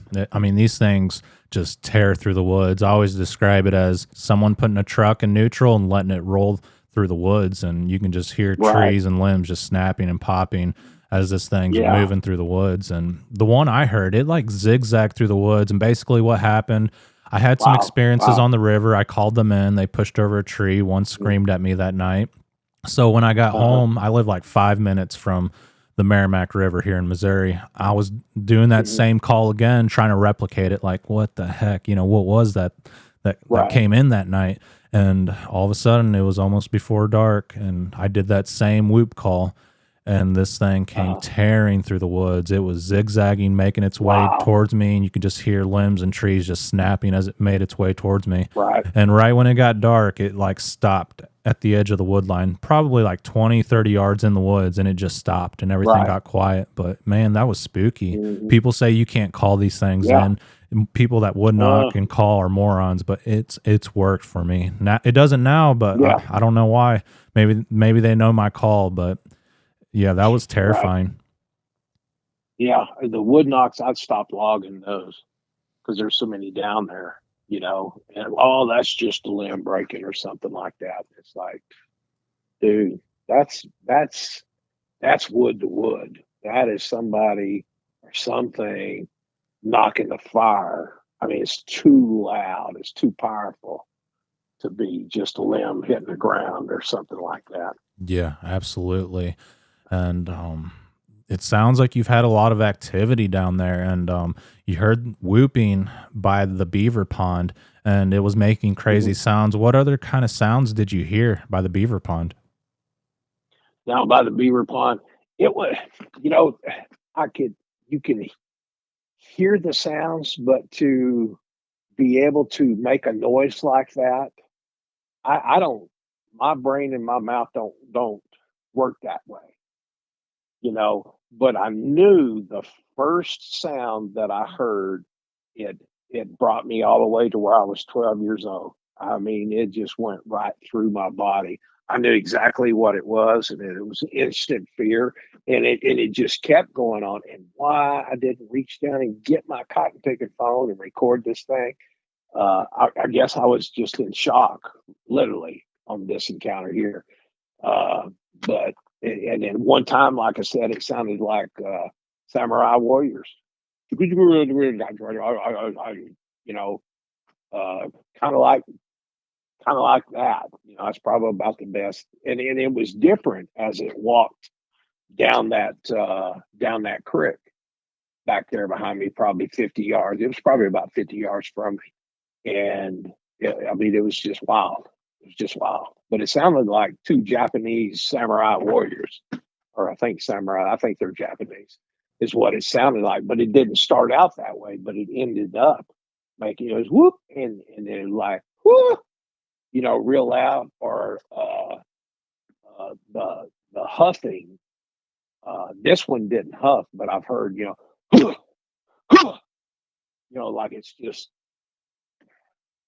it's their sounds that they make are extremely hard for for I think for any human to emulate or try to mimic. Uh, I mean, I can imagine the size of the lungs, the power that these things have to make the noise that they make. Because it's been more than once that I'd hear these noises and it would vibrate inside you at the power of these things when they do make. I've never had nothing when they whooped. I've never had them. None of that vibrating. When they scream and them huffs, you know, it'll make the hair on the back of your head neck stand up every cotton picking time.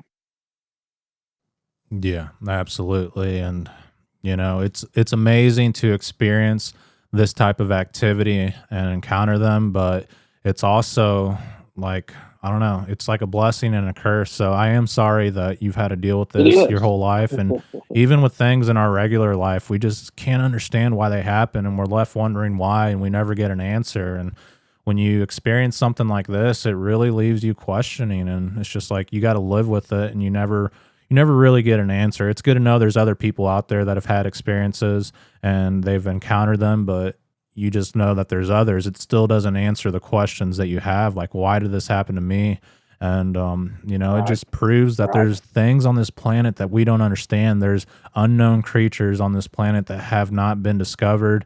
Or, if you Hmm. look at it from a I spiritual agree with point of that. view, there's a purpose behind all of this. Nothing just happens out of luck. Like, there's a design to it all. And, if there's a spiritual Yeah. purpose behind it, maybe it shows God's glory, because it proves that the Nephilim were here and everything Right. God said is true.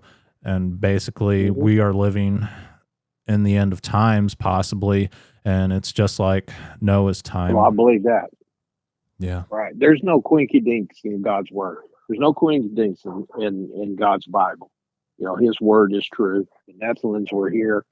I've heard people talk about, portals and seeing them go through portals, being able to cloak. I've never seen anything like that. I've seen some pretty convincing videos on that, but I have to think back to, sometimes in the Bible, you have to go out of the Bible to understand the Bible.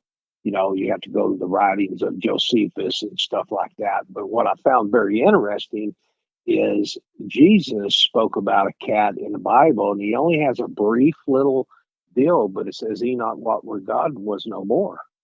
And then when Jesus in the New Testament referred back to the book of Enoch, well, that piqued my interest. So I had to go to the book of Enoch and figure out who this guy was. And that's outside of the Bible to understand what Jesus was talking about. And, the book of Enoch was originally in the Bible, but, scholars decided to take some of the books out. I think the original Bible had 80 books in it, compiled of stories and whatnot. Now, some of them are pretty far out there, but in the book of Enoch, it talks about, portals that he went into other dimensions and stuff like that. So when it comes to these creatures, I'm very open-minded uh, on people, when they tell me their encounters and what happened to them. They take me out, show me stuff where it happened and stuff like that. So I don't denounce, and you can tell when somebody's genuinely, has had an encounter that has really affected their lives because, like you said earlier, they're marked by that. They're marked by that, whether it was a peaceful encounter or not a peaceful encounter. I believe my first one was a peaceful encounter, but yet that traumatized me as a kid. And I've carried that up through my adulthood, and it just kind of laid there dormant for years until, bam, once I heard that noise, from that one back there by the Beaver Pond, it all triggered all that stuff back in 74, 75 when I had that first encounter. So I'm very open-minded to the fact that I know these creatures exist, and that's what I call them. I call them creatures. I'm not for sure if they're, half man, half ape. Are they from the Netherlands? Were they created from the Watchers? Were they dimensional beings? I haven't seen it myself, but if somebody says that they've seen stuff like that, I'm not going to make fun of them. They had an encounter of something that I haven't had. It's kind of like me and you. You can read a scripture and come up with a whole different interpretation than what God speaks to me in that scripture. So why should I throw a rock at somebody over here because they've seen one walk through a portal and I haven't? So I don't dismiss that at all because it's in the book of Enoch and whatnot. So it says that and you have to look at all the hieroglyphics of things that have been buried for centuries, and you see a half man, half bird. You know, uh, I think I think the Watchers done some jacked up stuff, before the flood, and the Bible calls them men of renown. These are a giants, Goliath and all his brothers. So there was giants that lived and thrived here on this planet. Why can't we believe that there's still giants? They just carry a little bit more hair than we have today. You know, it's crazy, and you can you can jump in that rabbit hole and go a long ways with all this stuff. Yeah, But absolutely. I'm But it does fascinated. point towards what's happening today. So it may be another rabbit Yeah, hole, but there's not very many answers out there. And it seems like the people in the Bible or just history in general, they've lived through this life. They know right. what was here and what's happening, Hmm. and they went through the same struggles that we go through today. So they weren't stupid back then. Right. No, not at all. Not at all. Not at all. Yeah. I find it with myself. I consider myself very fortunate to have the encounters that I have had. It's been educational. It's been scary at times. It's been traumatizing at times. If you can if something can make a grown man wet his britches, uh, that's trauma. But, I didn't get hurt. Thought I was going to get hurt, but, all in all, it was a peaceful encounter. You know, uh, scary sometimes, but I still consider myself. I find these creatures very fascinating, and I want to know more about them. It can become an overwhelming addiction, big time. But as you know, this is what you do now because of your encounters. And I'm praying, sometime in the near future, I can start doing more, going out and just, going on Bigfoot expeditions and stuff because they're everywhere. They're everywhere. Just got to know what to look for. Absolutely. Maybe we can meet up sometime and go camping if you're up for it. Oh, would love that. Now my camping is my RV. I've seen your tent and stuff like that. I'm cool with that if that's the way you want to go. But uh, you know, I'll take my RV.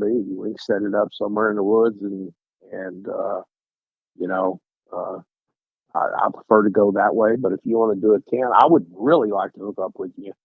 Maybe come down here on this hunting lease of mine and show you around and whatnot. Or if you got something set up in the future, I'd love to tag along Okay. and come in and set some stuff up and do a production with you and go out and do some looking around and stuff. Heck yeah, I'm Okay. game. Let's do that for sure. Make I'm sure that you message me. I get tied up with so many people sure. contacting me. I'm Oh, like, oh man, who was that guy? I Because understand. I got like so many Daves and Davids in my phone. So just make sure that you Right, keep in contact, and we'll make it happen for sure. Because that's not too far away from me. right. Well, Well, they call me Super Dave from a fight I got into in high school, but in my MC world, they tagged me with Sasquatch because I always talked about Bigfoot. And they thought I was crazy. Of course, I was a big, muscle, long-haired guy, drove a Harley, so they tagged me with Sasquatch. So Super Dave, aka Sasquatch, is what most people know me of.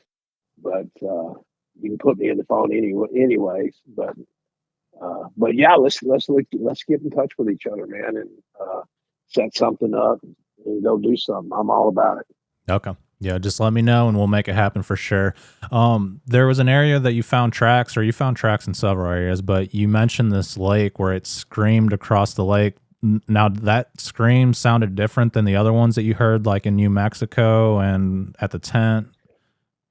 Yeah, of course, the screams. It's just kind of like me screaming and you screaming. It's not going to be the same scream, but yet it's a scream, hands down. And that one, we were just kind of going along the edge of Lake, right, Patman Lake down there in Texas this last weekend. And we were just kind of sitting on this log. We went down to the edge to see if, now this is where Steamboat said he saw a 15-footer Sasquatch down there. And he says he mind speaks with them and stuff, which I find very fascinating. But I think he caught, was it Samson? He called this one. I can't. He had names for him, but we went down in that area there where he saw that 15-foot Sasquatch. We're going down the edge of the lake and whatnot. I was trying to find some tracks. I ordered in some more dental material. And the material I use is what dentists use to cast your teeth because you can get like ridges in their feet and stuff. This stuff is phenomenal to cast Bigfoot tracks with. And Yeah. it's a lot harder. It don't break as easy as plaster of Paris. But so we was going down there looking for tracks and stuff because I wanted to cast some tracks and stuff. And we just sitting here on this log and we were just kind of talking back and forth.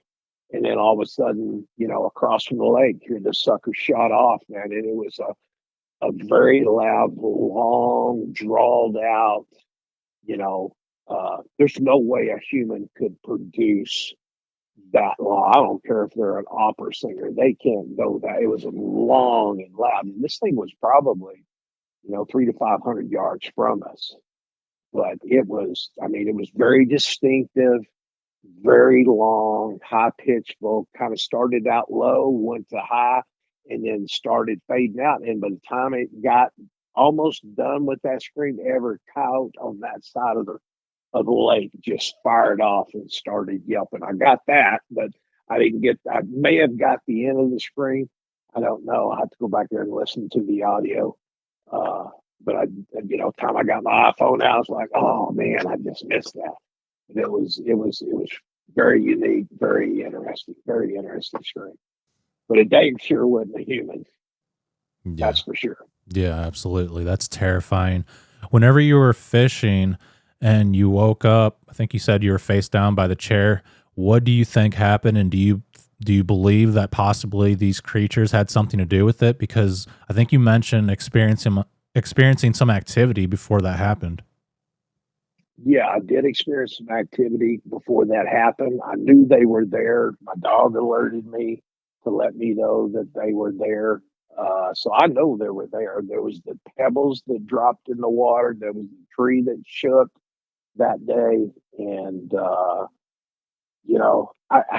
I don't know about the whole infrasound type stuff. Now I have been like when we were out uh, this last weekend. I had kind of a spell, and I just got all of a sudden just. And I'm a pretty healthy person. I keep myself. I go to the gym, uh, and I stay fit and take a lot of vitamins. I try to take care of myself as I continue to age. And all of a sudden, I got real quizzy, real dizzy, broke out in a cold sweat. I mean, it was so bad I had to go and lay down, and they come got me and said, "Hey, man, there's something throwing limbs into the camp." So I got up for a little bit and I almost fell over again. I was like, "Guys, y'all let me know what happened in the morning. I got to lay down." But if they, there's possibility, because I can't remember anything. All I remember was sitting in my chair. I knew these things were around us, and the next thing I knew, and there's a loss of time there. You know, uh, I know when this took place, it was probably maybe around midnight, 1 o'clock in the morning. Uh, uh, and next thing I know, I woke up the next morning. Whether it was whether they hit me, I don't remember feeling quizzy or anything like that. And I have never been known to just pass out ever in my life. But I woke up with mud caked on the side of my face, laying on that. I remember getting up, and uh, but I don't remember gathering up my stuff. I don't remember driving, and I'm probably 3 miles, 4 miles from the camp. I don't remember driving back to camp. I don't remember anything. I mean, it's just all a blur. It's just like a blank time and space that I don't remember nothing, you know, of what took place, how long I was laying there on the ground. It was real freaky. It's just like everything just went black and that was it until I woke up the next morning. So whether that was infrasound or anything like that, I've heard people saying, it made them feel real quizzy. They wanted to pass out. They had to go sit down. Uh, I don't know, but it was. I know them things were around because I caught the eye shines. My dog let me know they were there.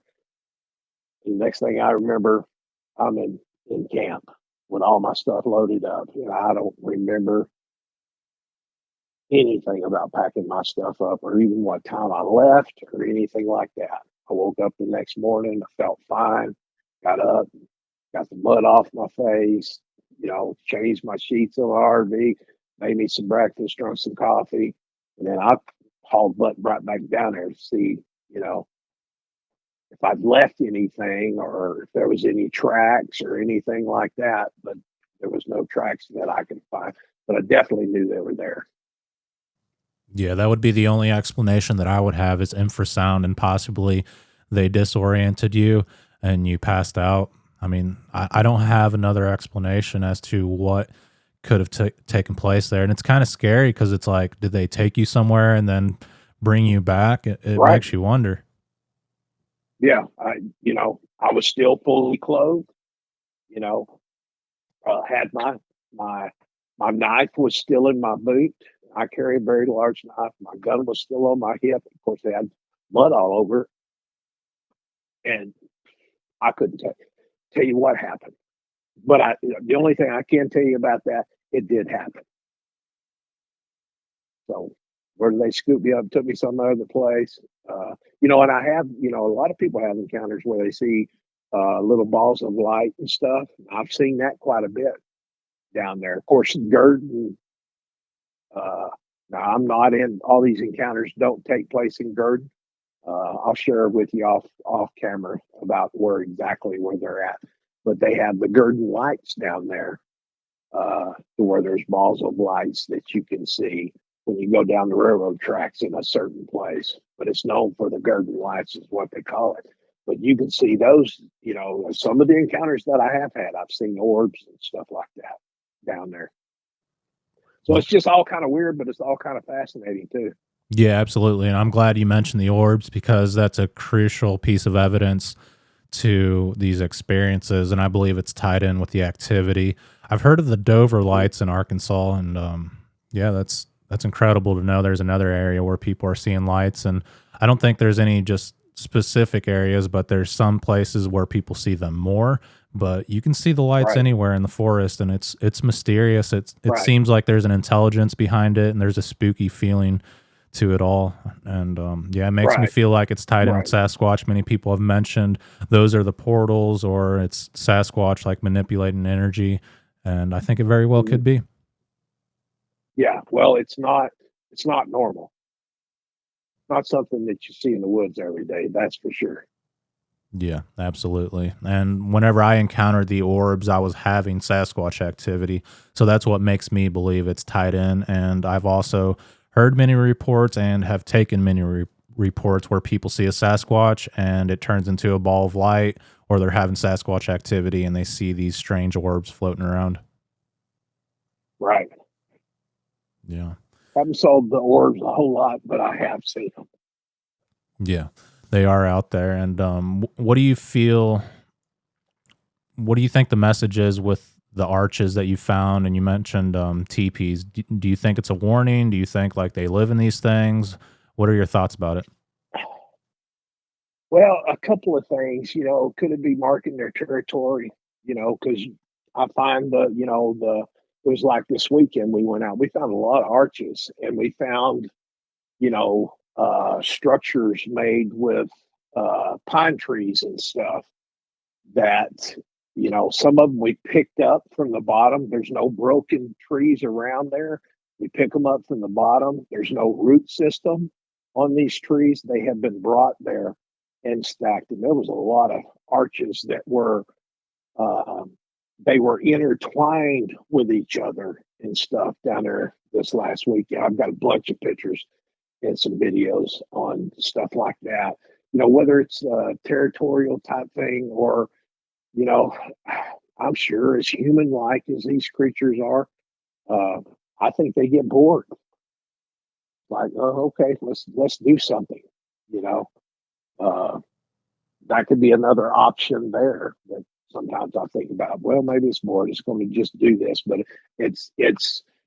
I remember seeing stuff like that down there when I was a kid. I remember seeing stuff like that in New Mexico, and especially here in over in Texas, there was this one set of woods that was just like, wow, this is so cool. And that's where we found that one track at.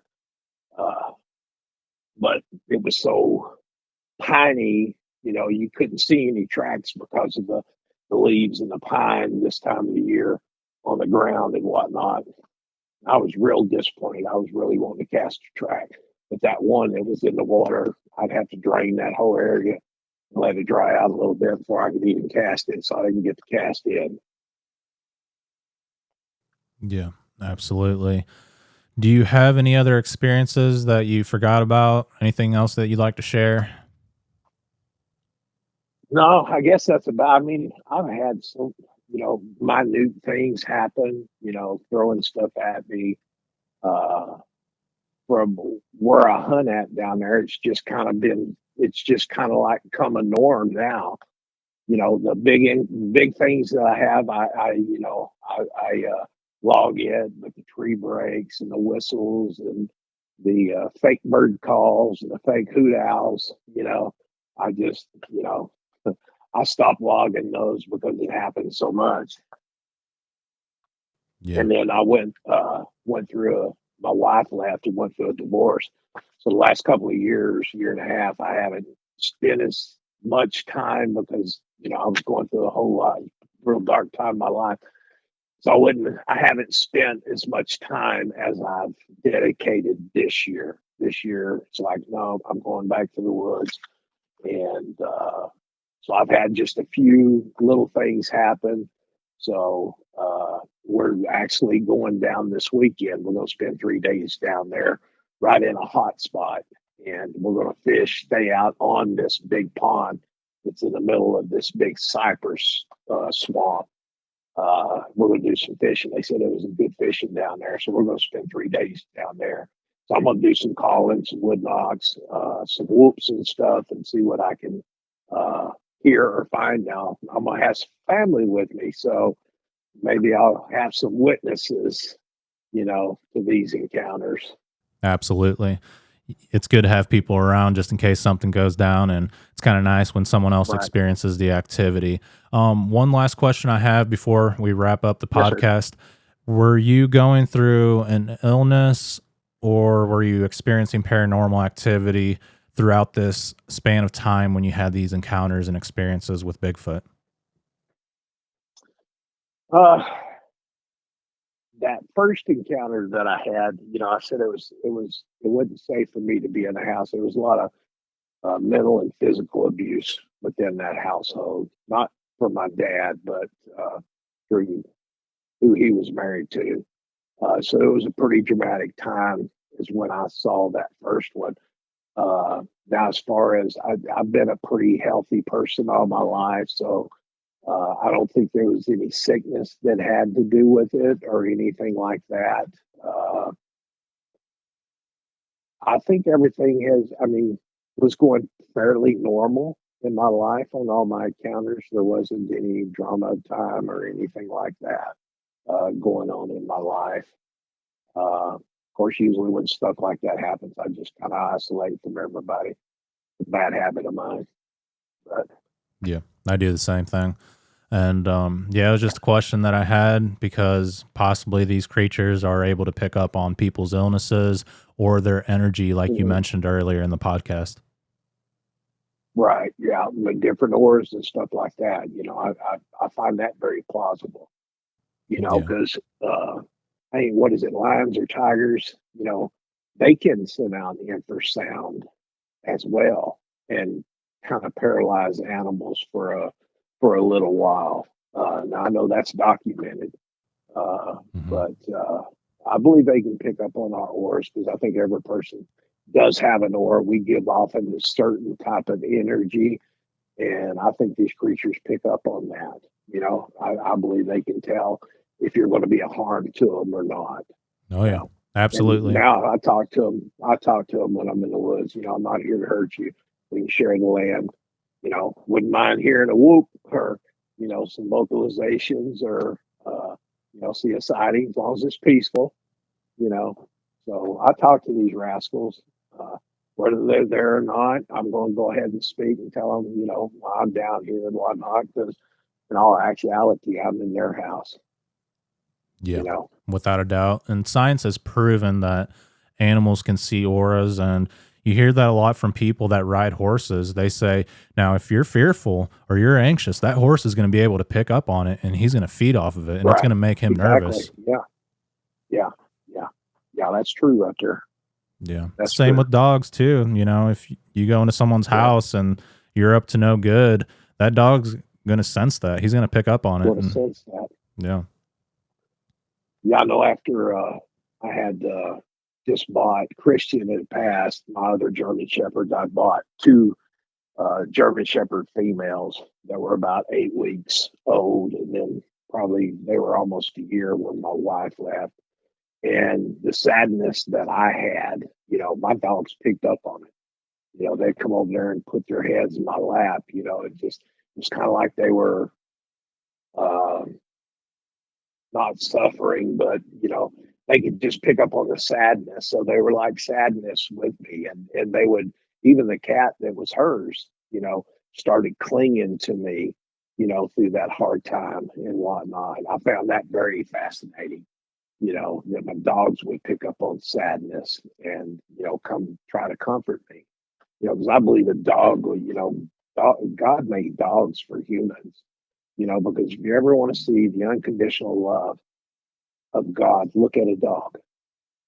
Look at a dog. It doesn't matter, if you scream at it or anything, like, you come home, they're happy to see, they're quick to forgive, and they pick up on your emotions. If you're happy, they're happy. If you're sad, they're sad, and dog spelt backwards is God. Yeah, absolutely. I agree with you there. And yeah, I got a lot to think about after this interview. I'm going out to the woods in an area that has had a lot of encounters and experiences. And Wow. I told you Yeah. before we talked that we casted a track out there. So I'm going to be thinking about Cool. everything we talked about when I'm out there, man. Look what you did. Yeah, yeah, man. Every time I have a sighting or somebody comes by the shop and says, "Hey, man, there's quite a few sightings around here at Malvern people don't even know about." And I said, "Let's go out there and look. Tell me your story. What'd you see? What happened here? What happened here? Where'd it cross at? Right here.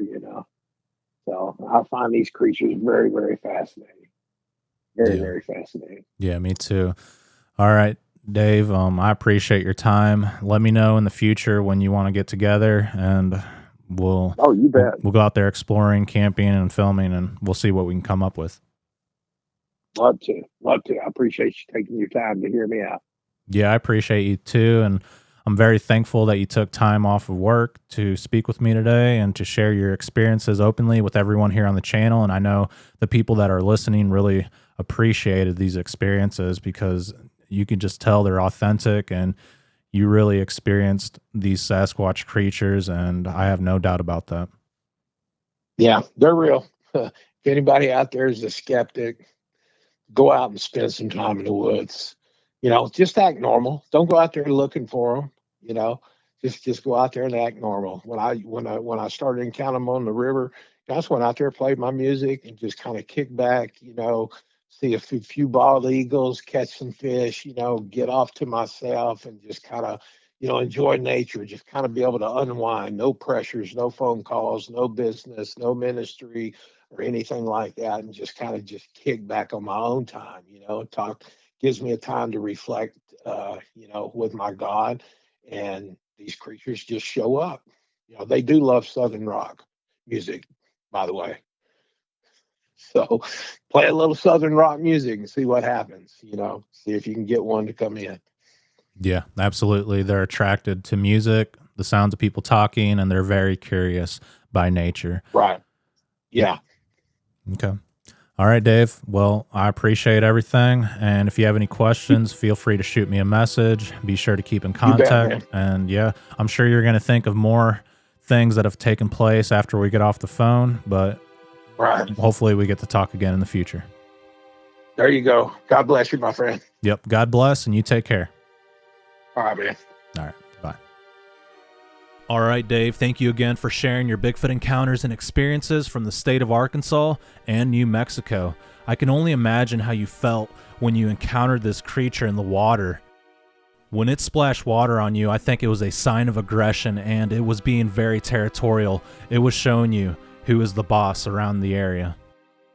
I've heard of the Sasquatch in Arkansas having really messy hair, kind of like dreadlocks, and yeah, it's kind of scary to think that these creatures have different looks to them, and there's just not one species or one type.